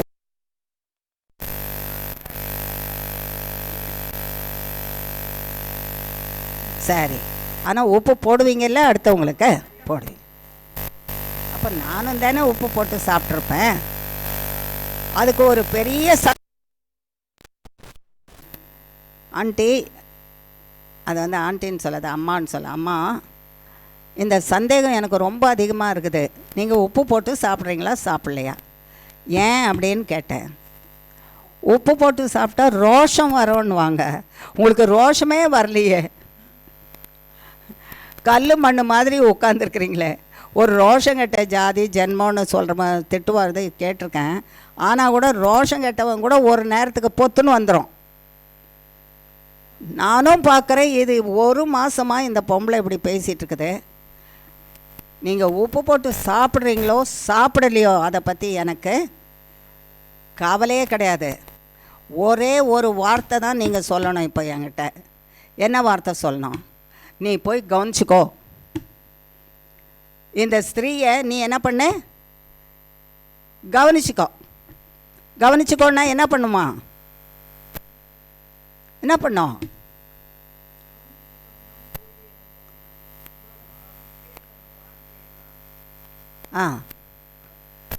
வார்த்தையெல்லாம் இல்லை, இந்த அம்மாவுக்கு சொல்லுது என்கிட்ட, நீ போய் கவனிச்சிக்க. இல்லை, என்கிட்ட ஒரு பர்மிஷன் கேட்குது, உத்தரவு கேட்குது. நீங்கள் உப்பு போட்டு சாப்பிட்ற மாதிரி நடந்துக்கல, அதுக்கிட்ட ஏன் இப்படி பேசுகிற, வாயை மூடணும் சொல்ல மாட்டேன்றீங்க. எனக்கு கேட்க சகிக்கலை. அதனால் நான் முழுசாக தீர்மானம் பண்ணிட்டேன். என்ன தீர்மானம்னா, நீங்கள் உப்பே போட்டு சாப்பிடல. ஆனால் நான் உப்பு போட்டு சாப்பிட்றேனே, எனக்கு பொத்துன்னு வருது. உப்பு போட்டு சாப்பிட்ற எனக்கு எப்படி வருது? பொத்துன்னு வருது. இது எப்படி இந்த மாதிரி இது பேசுதுன்னு? அப்போ நான் போய் என்ன பண்ணணும்? அதை அடக்கணும். பேசாத அடக்கிறதுக்கு என்ன செய்யணுமோ அதை செய்துட்டு வரேன். ஏன், நான் உப்பு போட்டு சாப்பிட்ட சாப்பாடு எனக்கு உள்ளே கொதிச்சுன்னு இருக்குது. தினந்தோறும் கொதிக்குது, அது அடங்கலை. நானும் தினமும் பொழுது விடிஞ்சு வந்தால் பார்க்குறேன், பள்ளிக்கூடம் மூடிட்டு போகும்போது பார்க்குறேன், ஏதாவது சொல்வீங்களான்னு. அமைதியாக போகிறீங்க, அமைதியாக வந்துக்கிட்டு இருக்கிறீங்க. ஒரே ஒரு வார்த்தை, கனிமா நீ பார்த்துக்க. ஆனால் ஒரு உத்தரவு மட்டும், ஏன்னா உங்கள் உத்தரவு இல்லாமல் நான் எதையும் செய்ய முடியாது. ஒரு உத்தரவு மட்டும் கொடுத்துருங்க. நாங்கள் அப்போ தான் நான் சொன்னேன், நீ பண்ணால் கொஞ்சம் தான் பண்ணுவ கன்னிமா, கர்த்தர் பண்ணால் வேரோடு பண்ணுவார். அதனால் நீ என் மேலே வச்சுருக்கிற அன்புக்காக கர்த்தருக்கு ஸ்தோத்திரம், உனக்கு நன்றி. நீ என் மேலே வச்சுருக்கிற அன்புனால தான் உனக்கு இப்படி உள்ளம் கொதித்து எழும்புது. உங்களை இப்படி பேசுகிறாங்களே என்ன. ஆனால் ஏசாமி ஒருத்தர் உள்ளத்தில் இருந்தால் இது இந்த காது வழியாக போய் இந்த காது வழியாக போயிடும், ஏசாமிக்கிட்ட போய் சேர்ந்துடும். இந்த காது வழியாக அந்த வார்த்தை உள்ளே போய் அடுத்த காது வழியாக யார்கிட்ட போயிடும்? ஏசாமிகிட்ட போயிடும். அப்போ யார் செய்வார்? வேலை செய்வார்? கர்த்தர் செய்வார். செய்யலையேம்மா 1 மாதம் ஆகுது, பேசாமல் செய்வார் செய்வார் செய்வார். நம்ம நினைக்கிறபடி செய்ய மாட்டார். செய்தார் கர்த்தர். இல்லாதையே போயிட்டாங்க. மற்றபடி மற்ற காரியங்கள் எல்லாம் நடந்தது. இப்போ இதை ஏன் சொன்னார், ஞாபகப்படுத்தினாருன்னா, கோபம் வராமல் எப்படி இருக்கும், எனக்கு கோபம் வராமல் எப்படி இருக்கும், வந்து தானே ஆகும். கோவப்படாதேன்னு கர்த்தர் சொல்கிறாரு, கோவப்படாதேன்னு பிரசங்கம் பண்ண சொல்கிறாரு. கோவப்படாதேன்னு நீங்களும் வந்து பிரசங்கம் பண்ணுறீங்க. உங்கள் முன்னால் ஒருத்தர் தினந்தோறும் கோவப்படுறதுக்கு இப்படி நடந்துட்டு பேசிகிட்டு இருந்தால் என்ன பண்ணுவீங்க? வருமா வராதா கோவம்? ஒரு நேரம் இல்லைனாலும் ஒரு நேரம் ஒன்றுமே பேசலைன்னா கூட என்ன கிடைக்குதோ எடுத்து என்ன பண்ணிடலாம், போட்டு போகலாம் அப்படின்னு தோணுமா தோணாதா?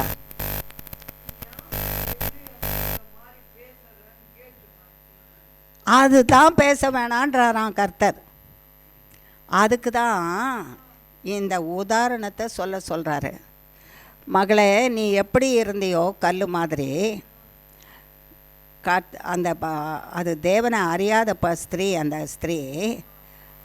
அந்த ஸ்திரீ உன்னை பார்த்து என்ன கேள்வி கேட்டா என்னை பார்த்து? உப்பு போட்டு சாப்பிட்றியான்னு கேட்டா. அப்படி தான் இருக்கணும் உன் வாழ்க்கையில். உப்பை உண்டாக்கின கர்த்தராகிய நான் செய்ய வேண்டியதை செய்திருவேன், செய்ய வேண்டியதை செய்திருவேன். நீயோ என்ன மாதிரி இரு. நீ எப்படி இரு? என்ன மாதிரி இரு. இருக்க முடியுமா ஆண்டவரே அப்படின்னு மனுஷர் கேட்டாங்கன்னா, சொல்லு, இந்த உதாரணத்தை சொல்லு. நீ அப்படி இருந்தேன்னு சொல்லு. நீ அப்படி சொல்லு. குடும்பத்தில் கூட இப்படி தான் இருக்க வச்சார் கர்த்தர். ஒருத்தர்கிட்ட நின்று எதிர நின்று என்ன பண்ணதில்லை, சண்டை போட்டதே இல்லை. எல்லாரும் கோவப்படுவாங்கன்னு பயப்படுவாங்க. அவங்க கொஞ்சம் கோபமாக பேசுவாங்கன்னு பயப்படுவாங்க. உயர்வா இல்லை, தாழ்மை உள்ளவனை தான் கர்த்தர் கையில் வச்சிருப்பாரு.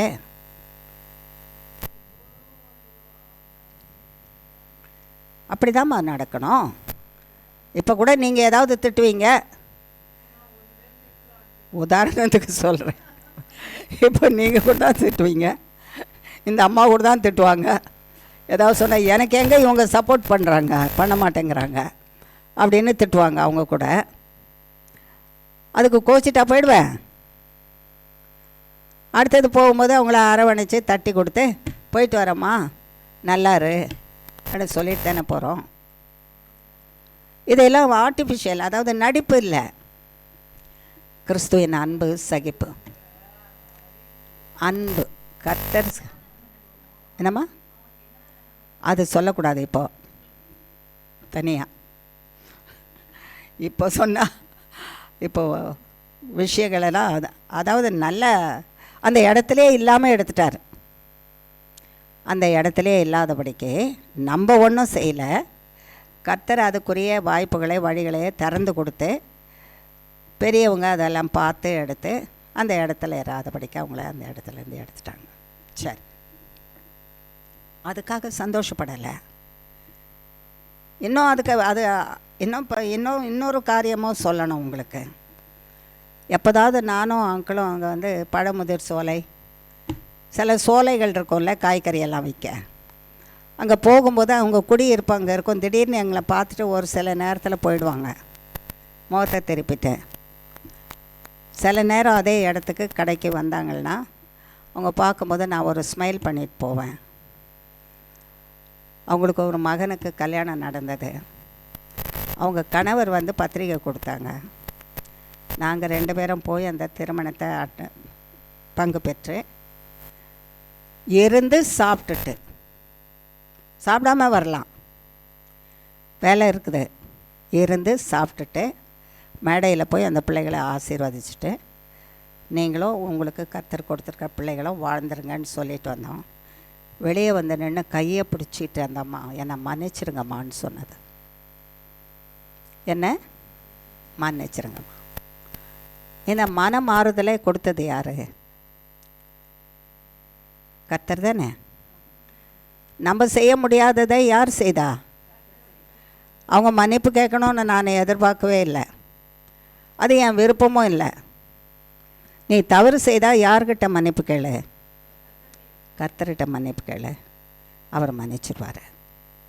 ஆகையினால் இருதயங்களை கவனித்து பார்க்கிற தேவன் கோவப்படாதன்னு ஆகுனா மெசேஜ் கொடுக்குறாரு இவர் கர்த்தர். யாராவது இப்படி கோவப்படாமல் இருக்க முடியுமா? இருக்க முடியும். கிறிஸ்துவோட கூட இருந்தால் இருக்க முடியும். கிறிஸ்துவோட கூட இருந்தால் இருக்க முடியும். கிறிஸ்துவோட கூட இல்லாத போது என்னுடைய கோபம் எந்த அளவுக்கு இருந்ததுன்னு தனியாக சொல்கிறேன் ரகசியமாக.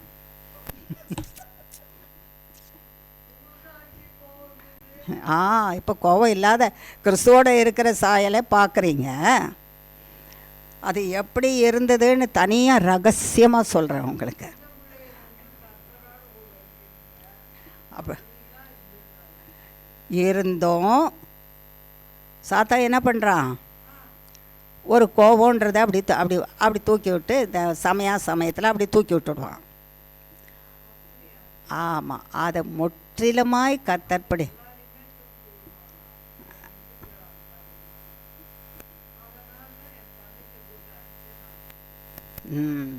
இப்போ அதுக்காக வருத்தப்படுறீங்க இல்லையா? அது மன்னிச்சிடுவார் கர்த்தர். தெரியாத நாளில் அறியாதபடிக்கு செய்த தப்பிதங்களை எல்லாம் கர்த்தர் மன்னிச்சிடுவார். சரியா? ஆகையினால கர்த்தர் ஏதாவது இதை செய்யாதேன்னு சொன்னால் மனுஷனால் அது முடியுன்ற நம்பிக்கை இருக்கிறனால தான் செய்யாதேன்னு சொல்கிறாரு. அவனால் செய்ய முடியும். கோவப்படாதுன்னா கோவப்படாமல் இருக்க முடியும். சகிச்சுக்கோன்னா சகிச்சுக்கொள்ள முடியும்.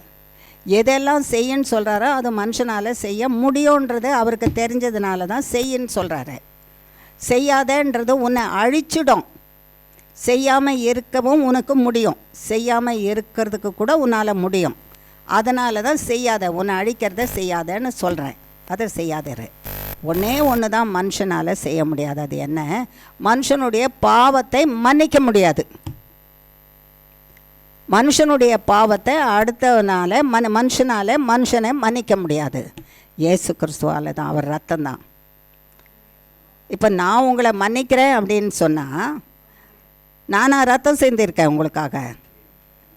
நீங்கள் கோவப்பட்டீங்கன்னா என்னை ஆண்டியை மன்னிச்சிடலான்னு நீங்கள் சொன்னீங்கன்னா நீங்களா ரத்தம் செஞ்சுருக்கீங்க எனக்கு மன்னிக்க.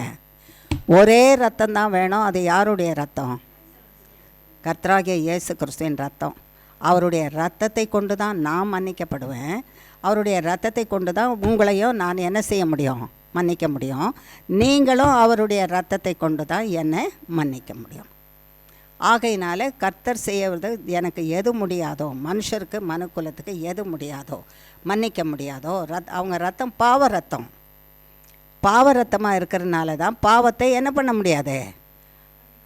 மன்னிக்க முடியாது. சேரை சுத்தம் பண்ணுமா? சேரை சுத்தம் பண்ணுறதுக்கு சுத்த தண்ணியை ஊற்றினா தான் சேரு கடைஞ்சி போயிடும். அதுபோல் சேராக இருக்கிற இந்த பாவ ரத்தம் பாவத்தை கழுவாது. இயேசுவின் பரிசுத்த ரத்தம் தான் கழுவி சுத்திகரிக்கும். சரியா? அப்போ நம்மளால் இது செய்ய முடியும்னு எதிர்பார்க்குறார் கர்த்தர். முடியும், உன்னால் முடியும். முடியாதது இல்லை.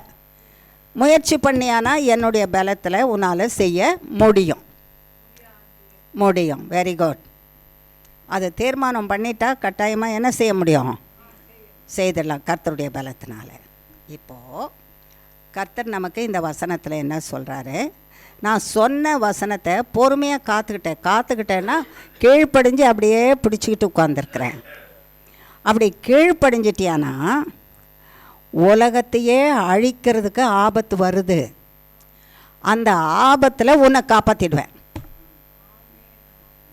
உலகத்தை அழிக்கிறதுக்கு எப்படிப்பட்ட ஆபத்து வந்தாலும் நீ கீழ்ப்படிஞ்ச பிள்ளையாக இருந்தால் உன்னை நான் என்னுடைய சட்டையின் மறைவில் மூடி வச்சுருப்பேன். அந்த ஆபத்து என்னை தொட்டால் தான் உன்னை தொடும். ஆகையினால நீ கீழ்ப்படிஞ்ச பிள்ளை எனக்குள்ளே இருப்ப, என் சட்டையில் உன்னை மறைச்சி வச்சுருப்பேன். உன்னை தீமை, பூமியை அழிக்க வருகிற தீமை உன்னை அழிக்காது, தொடாது. நீ காப்ப. பூமியை அழிக்க வருகிற தீங்குக்கு உன்னை நான் காப்பேன், உன்னை தப்பு வைப்பேன்.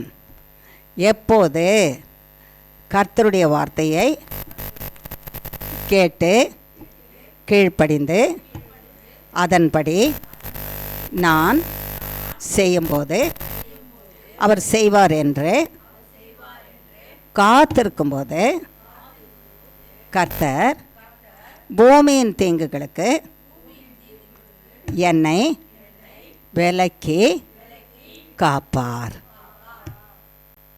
இந்த பாதுகாப்பு வேணுமா வேண்டாமா? அப்போ நமக்கு என்ன வேணும்? கீழ்ப்படிதல் வேணும்ல. அது தேவ வார்த்தையை இருதயத்தில் வச்சுட்டு அதை கீழ்ப்படியணுமா. ஒரு 2 மனுஷரை பற்றி கர்த்தர் சொல்கிறாரு. கீழ்ப்படியாதவன் யார், கீழ்ப்படிஞ்சவன் யார்? பார்க்கலாமா வேணாமா? சரி, எரேமியாவின் புஸ்தகம்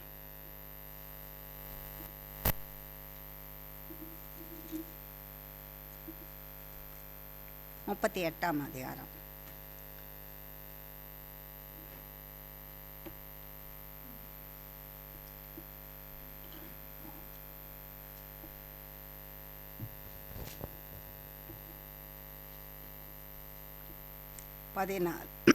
பதினாலாம் வசனத்திலிருந்து 28ஆம் வசனம் வரைக்கும். பின்பு சிதேக்கியா ராஜா எரேமியா தீர்க்கதரிசியை கர்த்தருடைய ஆலயத்தில் இருக்கும் 3ஆம் வாசலிலே தன்னிடத்திற்கு வரவழைத்தான். அங்கே ராஜா எரேமியாவை நோக்கி, நான் உன்னிடத்தில் ஒரு காரியம் கேட்கிறேன், நீ எனக்கு ஒன்றும் மறைக்க வேண்டாம் என்றான். அப்பொழுது எரேமியா சிதேக்கியாவை நோக்கி, நான் அதை உமக்கு அறிவித்தால் என்னை நிச்சயமாய் கொலை செய்வீர் அல்லவா? நான் உமக்கு ஆலோசனை சொன்னாலும் என் சொல்லை கேட்க மாட்டீர் என்றான். ஒரு நிமிஷம். ராஜா கேட்குறான் ஒரு தீர்க்கதரிசியின் இடத்துல.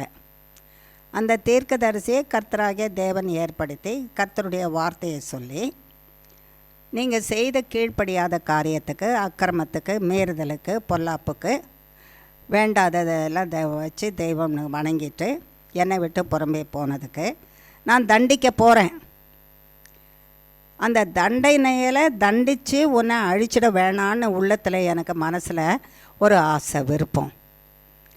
ஆகையினால நான் சொல்கிற வார்த்தையை நீ போய் சொல்லு எரேமியாவே. அதுபடி கீழ்ப்படிஞ்சிட்டான்னா அவனை தப்பிச்சுக்கலாம், இல்லாட்டா அழிவுக்கு அவனை ஒப்பு கொடுக்க வேண்டியதாகிடும். நான் சொல்கிற வார்த்தைக்கு கீழ்ப்படிஞ்சா அவன் அழிவுக்கு என்ன செய்யலாம்? தப்புவிக்கப்படலாம். நான் சொல்கிற வார்த்தைக்கு கீழ்ப்படியலைன்னா அவன் தப்புவிக்கப்பட முடியாது, கீழ்ப்படிஞ்சாதான் முடியும் அப்படின்னு சொல்லிட்டாரு. இப்போ இன்னொரு முறை கூப்பிட்டு கேட்குறாரு அந்த தீர்க்கதரிசிக்கிட்ட, இந்த ராஜா எனக்கு இந்த ஆபத்துலேருந்து தப்புவிக்க முடியுமா? கர்த்தருடைய வார்த்தை என்ன அப்படின்னு கேட்கும்போது எரேமியா தீர்க்கதரிசி சொல்கிறாரு, நான் சொன்னாலும் நீங்கள் கேட்க மாட்டீங்க.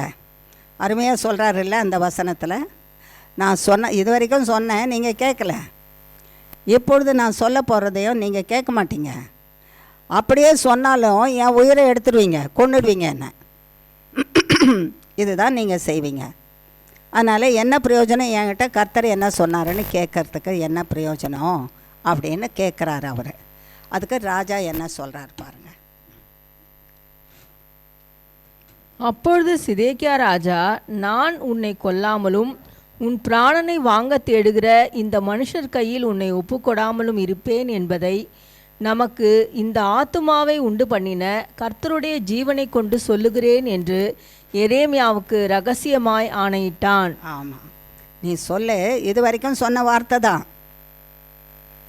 இங்கே இருக்காத, இந்த எருசலேம் பட்டணம் இந்த ஊரில் இருக்காத, நகரத்தில் இருக்காத கல்தேய ராஜா என்னோடத்துக்கு போயிடு, நீயும் குடும்பமும் நகரமும் காக்கப்படும், சொன்னால் கேளுன்னு சொல்கிறான். அவனுக்கு தேவன் சொல்கிற வார்த்தையை கேட்குறதுக்கு இஷ்டம் இல்லை. எப்படியாவது தேவன் மனம் மாறிடுவாரா? மனம் மாறிட்டு சரி போ, இங்கே தான் இரு, உன்னை காப்பாற்றுறேன் அப்படின்னு சொல்லிட மாட்டாரான்னு ஒரு அற்ப ஆசை உள்ளத்தில். அதனால் கூப்பிட்டு கேட்குறான், அடிக்கடி கூப்பிட்டு கேட்குறான் என்ன சொல்வாருன்னு. சொல்லிவிட்டு அதுக்கு சொல்கிறான், என்னை கொன்னுடுவீரேன்னா, இல்லை கொல்ல மாட்டேன், உன்னையும் என்னையும் உண்டாக்கின தேவன், உனக்கு ஜீவனம் எனக்கு ஜீவனம் கொடுத்த தேவனுடைய நாமத்தினால ஆணையிட்டு சொல்கிறேன், நான் உன்னை கொல்ல மாட்டேன், உன்னை கொல்லணும்னு நினைக்கிறவங்க கையிலையும் ஒப்பு கொடுக்க மாட்டேன், உன்னை காப்பாற்றுவேன், அதனால் நீ எனக்கு சொல்லு, தேவன் என்ன சொல்கிறாருன்னு எனக்கு சொல்லுன்னு சொல்கிறாரு. 17ஆம் வசனம்.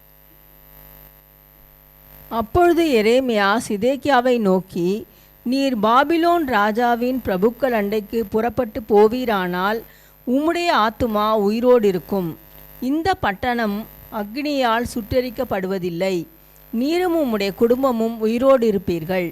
நீர் பாபிலோன் ராஜாவின் பிரபுக்களிடத்திற்கு புறப்பட்டு போகாவிட்டால் அப்பொழுது இந்த நகரம் கல்தேயர் கையில் ஒப்பு கொடுக்கப்படும், அவர்கள் அதை அக்னியால் சுட்டெரிப்பார்கள், நீர் அவர்களுக்கு தப்பி போவதில்லை என்கிறதை இஸ்ரவேலின் தேவனும் சேனைகளின் தேவனுமாகிய கர்த்தர் சொல்லுகிறார் என்றான்.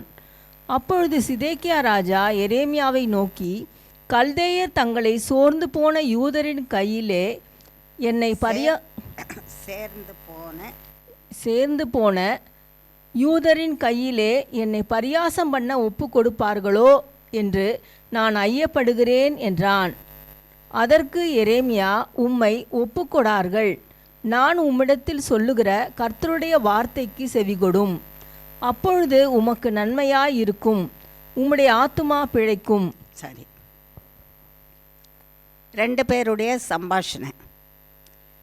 ராஜாவுக்கு சொல்கிறாரு எரேமியா, நீங்கள் பாபிலோன் ராஜாவின் இடத்துல போயிடுங்க, அவங்க பிரபுக்கள் இடத்துல போயிடுங்க, உங்கள் உயிர் காக்கப்படும், உங்கள் குடும்பம் காக்கப்படும், நகரமும் காக்கப்படும், அது எரிக்காதபடிக்கு காத்துக்குவாருன்னு.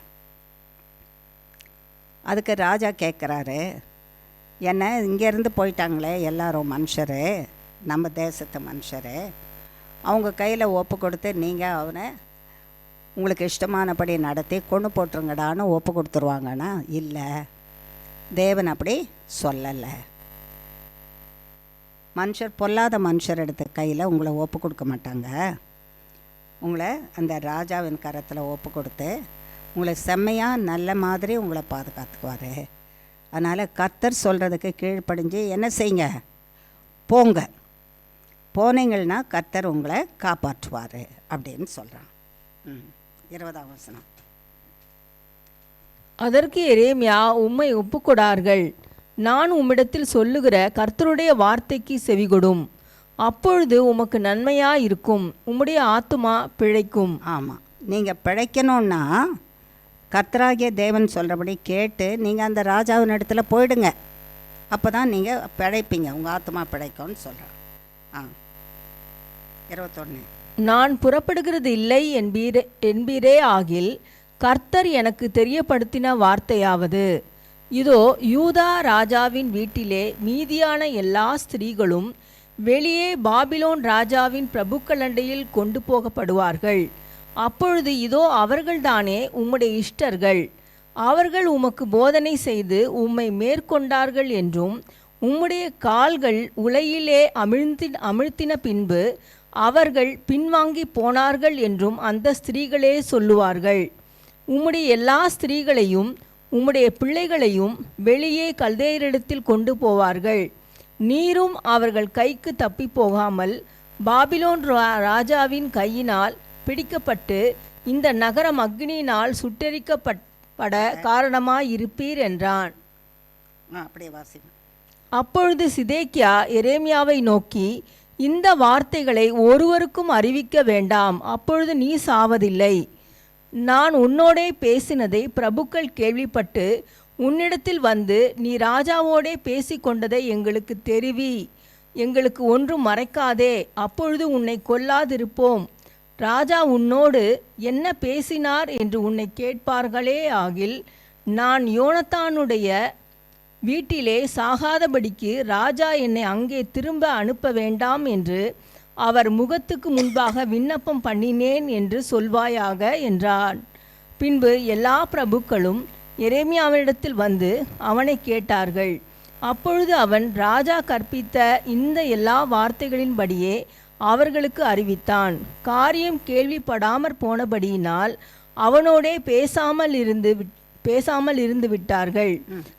அப்படியே எரேமியா எருசலேம் பிடிபடுகிற நாள் மட்டாக காவற் சாலையில் முற்றத்தில் இருந்தான். எருசலேம் பிடிபட்டு போனபோது அங்கேயே இருந்தான். சரி, பாருங்கள், இந்த சம்பாஷணையில் மாறி மாறி சொல்கிறான். சிதேக்கியா ராஜா கர்த்தர் என்ன சொல்கிறாருன்னு கேட்டால் சொல்கிறாரு, நீங்கள் போனீங்கன்னா உங்கள் உயிர் தப்பிக்கப்படும், நீங்கள் பிழைப்பீங்க, உங்கள் ஜனங்கள் பிழைப்பாங்க, உங்கள் ஸ்திரீகள் பிழைப்பாங்க, நகரம் வந்து சுட்டெரிக்கப்பட்டு போகாமல் இருக்கும், பாதுகாக்கப்படுவீங்க. போகலைன்னா நகரமும் என்ன செய்யப்படும்? சுட்டெரிக்கப்பட்டு போயிடும், உங்கள் ஸ்திரீகளும் சுட்டெரிக்கப்பட்டு போயிடுவாங்க, பிடிக்கப்பட்டு போயிடுவாங்க, நீங்கள் அழிஞ்சு போயிடுவீங்க. ஆகையினால நீங்கள் அப்படி புறப்பட்டு போகிறது உங்களுக்கு நல்லதுன்னு சொல்கிறான். அவர் கேட்குற மாதிரி இல்லை, மனசு வருது, ஆனால் கீழ்ப்படியறதுக்கு மனசு இல்லை. கர்த்தர் என்ன சொல்கிறாரு? கர்த்தருடைய வார்த்தையை கீழ்ப்படிஞ்சால் நீ பிழைப்ப, அப்படி தானே சொல்கிறாரு. அப்போது அவனுக்கு கீழ்ப்படிய மனசு இல்லாமல் நீ போ, பிரபுக்களெல்லாம் வந்து கேட்பாங்க, இராணுவ சேவைக்காரர் வந்து கேட்பாங்க, என்ன பேசினேன் ராஜாட்டன்னு, என்னை இப்போ இருக்கிற சிறைச்சாலையில் போட்டிங்கன்னா நான் செத்துருவேன், என்னை வேறு சிறைச்சாலையில் வைங்க நான் உயிரோடு இருக்கிறதுக்குன்னு ராஜாவிடத்தில் கேட்டேன்னு அப்படி சொல்லிவிடு. கர்த்தர் அங்கே புறப்பட்டு போக சொன்னாருன்ற விஷயத்தை மட்டும் என்ன செய்யாத, சொல்லாதேன்னு சொல்லிட்டாங்க. எத்தனை வருஷம் நடக்குது பாருங்கள். 39வது அதிகாரம் முதல் வசனம் வாசி.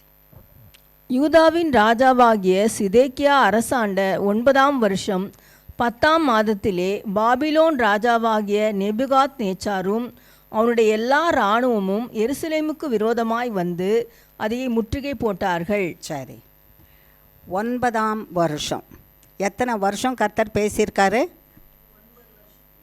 9 வருஷமும் எரேமியாவை கொண்டு என்ன சொன்னாரா? நீ புறப்பட்டு போயிடு, நீ பிழைக்கணுன்னா புறப்பட்டு போ, நீ பிழைக்கணுன்னா அங்கே புறப்பட்டு போ, நீ பிழைக்கணும், உன் வீட்டார் பிழைக்கணும், உன் ஸ்திரீகள் பிழைக்கணும், உன்னுடைய நகரம் எருசலேம் நகரம் பிழைக்கணும், அக்கினியினாலே சுட்டெரிக்கப்படாமல் இருக்கணும், நீ புறப்பட்டு போகணும். எத்தனை வருஷம் சொல்லியிருக்காரு? எவ்வளோ பொறுமை கர்த்தருக்கு! 9 வருஷம் காத்திருந்தார். எப்படியாவது அவன் மனசு மாறி கீழ்ப்படிஞ்சிட மாட்டானா? அவன் அழியாத காக்கப்படுறதுக்கு அவன் கீழ்ப்படிஞ்சிட மாட்டானா? அப்படி ஒரு ஏக்கத்தோடு தான் கர்த்தர் அவன்கிட்ட பேசிக்கிட்டே இருக்கிறாரு. 9 வருஷம் பேசியும் அவனால் என்ன செய்யலை? கீழ்ப்படிய மனசு இல்லை. கடைசியில் என்ன ஆயிடுச்சு? பாபிலோன் ராஜாவும் அவங்க சேனையும் வந்து எருசலேமை முற்றுகை போட்டாங்க. மதிலில் திறப்பு வந்துருச்சு. அந்த எதிரி சேனைகள் உள்ளே வந்து அரண்மனைக்குள்ளே வரைக்கும் வந்துட்டாங்க. இப்போ அரண்மனைக்குள்ளே வந்தால் யாரை தான் பிடிக்கணும்?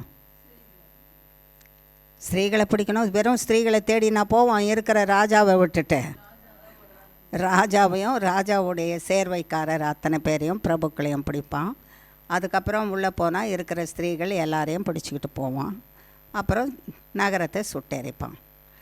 நகரம் திறக்கப்பட்டது. ஓடுறாங்க, தப்பிச்சுட்டு ஓடுறாங்க. ஓடினாலும் இவங்களுடைய இராணுவம் தொடர்ந்து போய் அவங்கள பிடிச்சிட்டு வந்துடுது. பிடிச்சிட்டு வந்த பிறகு அவர்களுக்கு ரிப்லா என்ற இடத்துல பாபிலோன் ராஜாவுக்கு முன்னால் சிதேக்கியா ராஜாவையும் அவனுடைய குமாரர்களையும் கொண்டு வந்து நிறுத்துகிறான். கொண்டு வந்து விட்டுட்டேன்னு. இந்த எரேமியா தீர்க்கதரிசி ராஜாவுக்கும் இராணுவத்துக்கும் தேசத்து மக்களுக்கும் பாபிலோன் ராஜாவின் இடத்துல போயிட்டா தப்பு வைக்கப்படுவீங்கன்னு கர்த்தர் சொல்கிறாரு. போயிடுங்கன்ற வார்த்தை பிரயாணம் பண்ணி பாபிலோன் ராஜாவுடைய காது வரைக்கும் போயிடுச்சு. யார் வரைக்கும் போயிடுச்சு? அவனும் பொறுத்திருக்கிறான். வந்து முற்றுகை போடாமல் கர்த்தர் சொல்கிறாரு, இல்லை பாபிலோன் ராஜாட்ட போயிடு, அவன் நகரத்தை சுட்டெரிக்க மாட்டான், அவன் இருதயத்தை நான் கண்ட்ரோலில் வச்சுப்பேன், உனக்கும் தீமை செய்ய மாட்டேன், உன் குடும்பத்துக்கும் தீமை செய்யாதபடி காத்துக்குவேன், போயிடுன்னு சொல்கிறான்ற செய்தி இங்கே இருக்கிற மனுஷர் மூலமாக தான் ஒற்றர்கள் இருப்பாங்க இல்லையா, கேட்டு சொல்கிறதுக்கு.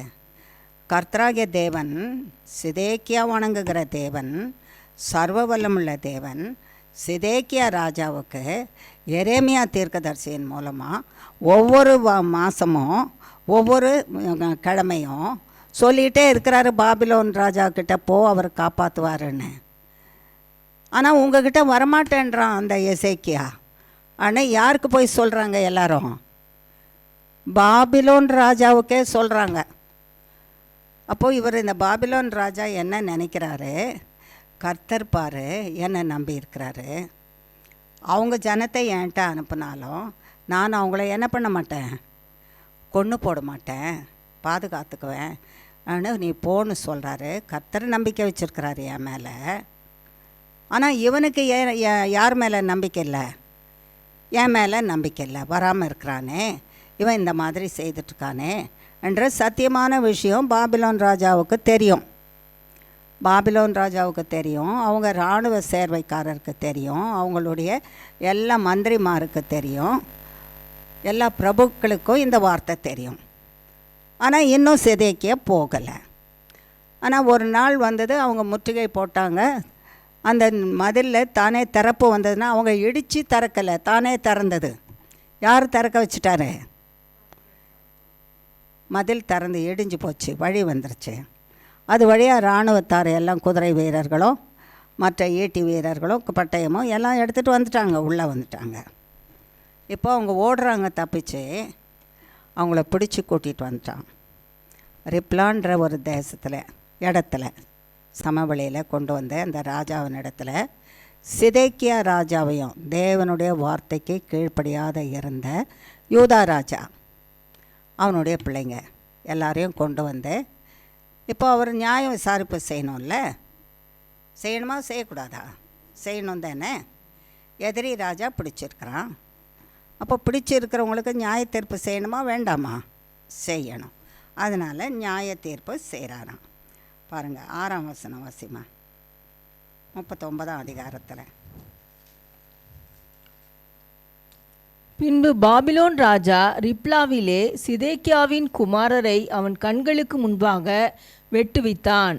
யூதா பிரபுக்கள் அனைவரையும் பாபிலோன் ராஜா வெட்டி சிதேக்கியாவின் கண்களை கெடுத்து அவனை பாபிலோனுக்கு கொண்டு போக அவனுக்கு 2 வெண்கல விலங்குகளை போட்டான். எவ்வளவு தீமையை செய்துட்டான் பார்த்தீங்களா? சிதேக்கியா ராஜாவினுடைய கண்களுக்கு முன்னால் அவனுடைய பிள்ளைங்க குமாரர்கள் எல்லாரையும் என்ன பண்ணிட்டான்? வெட்டி போட்டான். வெட்டி போட்டு சிதேக்கியா ராஜாவுடைய கண்களை குருடாக்கி போட்டான். கண்களை குருடாக்கிட்டான். அக்னினாலே சுட்டெடுத்து கண்கள் 2 குருடாகி போயிடுச்சு. இனி வாழ்நாளில் அவன் பார்க்க முடியுமா? பார்க்க முடியாமல் போயிடுச்சு. கர்த்தர் சொன்ன வார்த்தைக்கு கீழ்ப்படிஞ்சிருந்தா காப்பாற்றிருப்பார்ல. கண்கள் காக்கப்பட்டிருக்கோம், பிள்ளைகள் காக்கப்பட்டிருப்பாங்க. ஒரு காலம் வரைக்கும் அங்கே இருந்திருப்பான் அடிமையாக. அப்புறம் ஊரும் காக்கப்பட்டிருக்கோம். ஒரு காலகட்டத்தில் அவங்கள விடுதலை ஆக்க சொல்லியிருப்பார். விடுதலையாகி வந்து சேர்ந்துருப்பாங்க. 9 வருஷம் காத்துட்டு இருந்தாராம் கர்த்தர். எத்தனை வருஷம்? இப்போ கீழ்ப்படிதல் எவ்வளோ அவசியம் பார்த்தீங்களா? கர்த்தர் சொல்கிற வார்த்தை, இதை செய்யணும்னா என்ன பண்ணணும்? நம்ம செய்தணும். செய்யாதேன்னா செய்யாமல் இருக்கணும். அந்த கீழ்ப்படிதல், கர்த்தருடைய வார்த்தைக்கு கீழ்ப்படிஞ்சால் நமக்கு வர ஆபத்து காலத்தில் நம்மளை காப்பாற்றிடுவார். அதுதான் அவர் கொடுக்குற வாக்குத்தத்தம். நான் சொல்கிற வார்த்தையை கேட்டு அதை மனசில் வச்சு அதை காப்பாற்றி அதை நீ உறுதியாக பிடிச்சிட்டு இருந்தியானா, பொறுமையாக நான் உங்களுக்கு செய்வேன், விடுவிப்பேன்றதை நீங்கள் பொறுமையாக பிடிச்சி பாதுகாத்து அந்த வசனத்தை பாதுகாத்துட்டு இருந்தீங்கன்னா, பூமியை அழிக்கிறதுக்கு தீமை வரும். அந்த தீமைக்கு நான் உன்னை ஒப்பு கொடுக்க மாட்டேன். பாபிலோன் ராஜா வருவான் அழிக்கிறதுக்கு, அதுக்கு நான் ஒப்பு கொடுக்க மாட்டேன். நீ கீழ்ப்படிஞ்சியானா, கீழ்ப்படிதல் என்ற அந்த வார்த்தை, புறப்பட்டு போ என்று தேவன் சொன்ன வார்த்தை, அதுக்கு கீழ்ப்படியணும். அதுக்கு கீழ்ப்படியாமல் இருந்தால் தண்டனை. இப்போவும் நமக்கு என்ன சொல்கிறாரு, பூமியை அழிக்கிறதுக்கு ஒரு தீங்கு வரப்போகுது, பூமி முழுவதையும் அழிக்கிறதுக்கு தீங்கு வரப்போகுது. நான் சொல்லியிருக்கிற வார்த்தையின்படி அதுக்கு கீழ்ப்படிஞ்சு வார்த்தையை காத்துக்கொள்ளுங்க, உள்ளத்தில் வச்சு காத்துக்கங்க. நான் சொல்கிறபடி நடங்க. உங்களை மன்னிச்சு, உங்களை விடுவிச்சு, உங்களை காப்பேன். உங்களை ஒப்பு கொடுக்க மாட்டேன். உங்களை என்ன செய்ய மாட்டேன்? ஒப்பு கொடுக்க மாட்டேன். தீமைக்கும் அழிவுக்கும் உங்களை நான் என்ன செய்ய மாட்டேன்? ஒப்பு கொடுக்க மாட்டேன். நான் வரும்போது உங்களுக்கு நான் கொடுக்குற கிரீடம் உங்களிடத்துலேருந்து போயிடாதபடிக்கு உங்கள் கீழ்ப்படிதலினாலே அதை காத்துக்கொள்ளுங்க அப்படின்னு சொல்கிறாராம் கர்த்தர். இன்னும் சில வசனத்தை பார்க்கலாமா? 11ஆம் வசனம். ஆனாலும் எரேமியாவை குறித்து பாபிலோன் ராஜாவாகிய நெபுகாத்நேச்சார் காவற் சேனாபதியாகிய நெபுசராதனை நோக்கி, நீ அவனை அழைப்பித்து அவனுக்கு ஒரு பொல்லாப்பும் செய்யாமல் அவனை பத்திரமாய் பார்த்து அவன் உன்னோடே சொல்லுகிறபடியெல்லாம் அவனை நடத்தென்று கட்டளை கொடுத்தான். எவ்வளோ பெரிய காரியம் சொல்லியிருக்காரு பாருங்க அந்த ராஜா. மனுஷர் சொல்கிறது தான் கேட்டிருக்கான் அந்த ராஜா. கர்த்தர் எரேமியாவினிடத்தில் சொல்லியிருக்காரு, சிதேக்கியா ராஜாவே, யூதா ராஜாவே, பாபிலோன் ராஜாட்ட போ, நீ பிழைப்ப, நகரம் காக்கப்படும்னு சொன்னார். அவன் கேட்கல. ஆனால் சொன்னது கர்த்தர் யார்கிட்ட சொன்னார்? எரேமியாட்ட சொன்னார். எரேமியாவும் இதை 9 வருஷமாக சொல்லிகிட்ருக்கான்.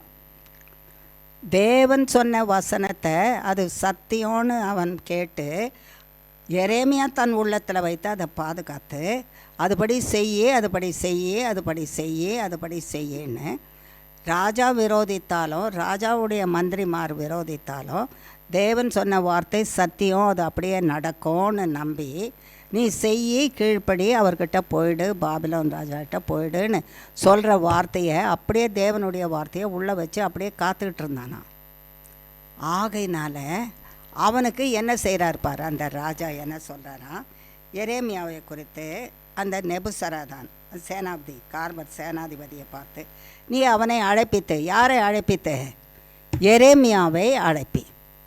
இன்னமும் காவல் இதில் தான் இருக்கிறான், சிறையில் தான் இருக்கிறான். அவனை அழைப்பித்து அவனுக்கு ஒரு பொல்லாப்பும் செய்யாத, ஒரு பொல்லாப்பும் செய்யாதன்னா அவன் ஜீவனை என்ன பண்ணாத, அழிச்சிடாத, கொன்று போட்டுறாத, அவனுக்கு உள்ளதில் எதையும் அழிச்சிடாத, அவனுக்கு ஒரு பொல்லாப்பும் செய்யாதபடிக்கு அவனை பத்திரமா பார்த்துக்க.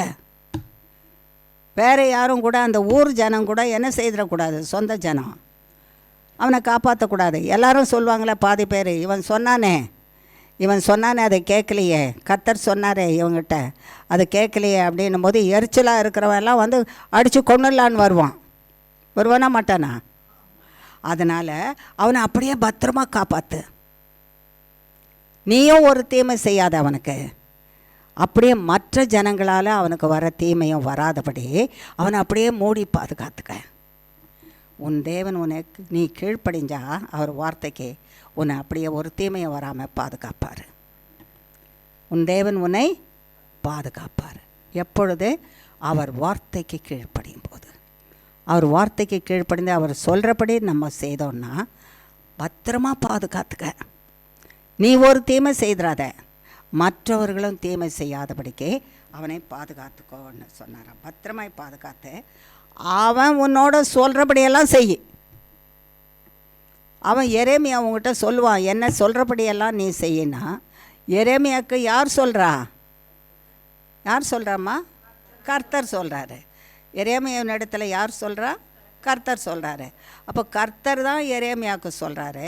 எரேமியாவின் இடத்துல அவன் உங்ககிட்ட சொல்லுவான், சொல்கிறபடியெல்லாம் செய். அப்போ யாருக்கு கீழ்ப்படுகிறான் பாபிலோன் ராஜா? யார் வார்த்தைக்கு? யார் வார்த்தைக்கு கீழ்ப்படுகிறான்? யாருடைய வார்த்தை கீழ்ப்படுகிறான்? சொல்லுங்கள், வாய் திறந்த. யார் வார்த்தைக்கு? சொல்லுமா. கர்த்தருடைய வார்த்தைக்கு. எரேமியாவின் இடத்துல யார் பேசுகிறா? அப்போ கர்த்தர் பேசுகிற எரேமியா சொல்கிறபடி கேளு. ஏன்னா அது எரேமியாவினுடைய வார்த்தை இல்லை, மனுஷன் வார்த்தை இல்லை. அது யாருடைய வார்த்தை? எரேமியா சொல்வது கர்த்தருடைய வார்த்தை. கர்த்தருடைய வார்த்தை உன்னையும் என்னையும் நேசிக்கிறதுனால எரேமியாட்ட பேசுகிறாரு, எரேமியா சொல்கிறபடியெல்லாம் செய், எரேமியா சொல்கிறபடியெல்லாம் செய். அவன் வாயில் தேவனுடைய வார்த்தை இருக்குது. அவன் சொல்கிறபடியெல்லாம் நீ செய், பிழைப்பான். அவனுக்கு ஒரு தீமையும் செய்திடாத, அவனை பத்திரமா பாதுகாத்துக்க. அவன் உனக்கு என்ன சொல்கிறானோ இதை செய்யணு, அது சொல்கிறபடியெல்லாம் நீ செய்துடு. செய்தியானா உன்னையும் காப்பாற்றுவார், நானும் காப்பாற்றப்படுவேன். பாபிலோன் ராஜாவாகிய நானும் காப்பாற்றப்படுவேன். எரேமியாவை நான் பாதுகாத்துக்கிட்டேன்னா ராஜா தேவன் என்னை பாதுகாத்துக்குவார். ராஜாவுடைய கட்டளை என்னன்னா, எரேமியாவை பாதுகாத்துக்க, சேனாதிபதியே எரேமியாவை பாதுகாத்துக்க, நீயும் தீமை செய்யாத, அடுத்தவங்க தீமை செய்கிறதுக்கு ஒப்பு கொடுத்துறாத. அவன் சொல்கிற வார்த்தையை கேளது தேவனுடைய வார்த்தை, அதை கீழ்ப்படிஞ்சா அவன் தேவன், எரேமியாவின் தேவன் என்னை காப்பார், என்னை காப்பார், என் ஜனத்தை காப்பார், என் தேசத்தை காப்பார், சேனாபதியாகிய உன்னையும் காப்பார். ஆகையினால எரேமியாவை காப்பாற்று. அவன் வாயிலிருந்து வர்றது தேவனுடைய வார்த்தை. தேவனுடைய வார்த்தை என்னுடைய வார்த்தை, எனக்குரிய வார்த்தை. அதில் நான் பிழைச்சிருப்பேன், எரேமியாவும் பிழைச்சிருப்பான். தீமையின் காலத்தில் எரேமியா அழிக்கப்படாதபடி காப்பாற்றப்பட்டான். காரணம், கர்த்தருக்கு அவர் வார்த்தைக்கு கீழ்ப்படிந்து நடந்தான். நானும் அப்படி கர்த்தருடைய வார்த்தைக்கு கீழ்ப்படிந்து நடப்பேனானால் பூமியை அழிக்க வருகிற தீங்குக்கு கர்த்தராகிய தேவன் என்னை ஒப்புக்கொடாமல் பாதுகாத்து கொள்வார். என்னையும் என் குடும்பத்தையும் பாதுகாத்து கொள்வார். நானும் குடும்பமும் என் சபையும் சபை மக்களும் கர்த்தரோடு கூட பாதுகாக்கப்பட்டு எல்லையில்லாத சந்தோஷமான நித்திய ஜீவனிலே வாய்ப்பு கொடுப்பார். ஆகையால் எனக்கு தேவையானது ஒன்று, அது தேவனுடைய வார்த்தைக்கு நான் கீழ்ப்படிய வேண்டும். நான் தேவனுடைய வார்த்தைக்கு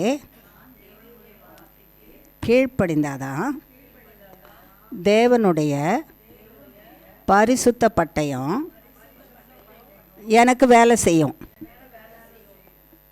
தேவனுடைய பரிசுத்த பட்டயமாகிய அவர் நாமம் என்கிற பட்டயம், அவருடைய வார்த்தை என்கிற பட்டயம், இயேசு கிறிஸ்துவின் இரத்தம் என்கிற அக்கினி பட்டயம், நான் கீழ்ப்படிந்தால் கர்த்தருக்கு இந்த பட்டயம் எனக்கு கிரியை செய்யும், என்னை காப்பாற்றும், என் சத்துருக்களை அழிக்கும், என்னை நிலை நிறுத்தும். கர்த்தருக்குள்ள நான் அதற்கு கீழ்ப்படிந்து அப்படியே வாழும்படி கிருபை செய்யும் ஆண்டவரே என்று இயேசு கிறிஸ்துவின் நாமத்தினாலே பாதம் பணிந்து தாழ்மையோடு கேட்கிறோம் பிதாவே. ஆமேன், ஆமேன், ஆமேன். என் ஆத்துமாவே கர்த்தரை ஸ்தோத்ரி, என் முழு உள்ளமே அவருடைய பரிசுத்த நாமத்தை ஸ்தோத்ரி. என் ஆத்துமாவே கர்த்தரையே ஸ்தோத்ரி, கர்த்தர் செய்த சகல உபகாரங்களையும் மறவாதே. ஆமேன், ஆமேன், ஆமேன். இயேசுவின் இரத்தம் ஜெயம், இயேசுவின் நாமத்துக்கே ஸ்தோத்திரம். ஆமென். God bless you all.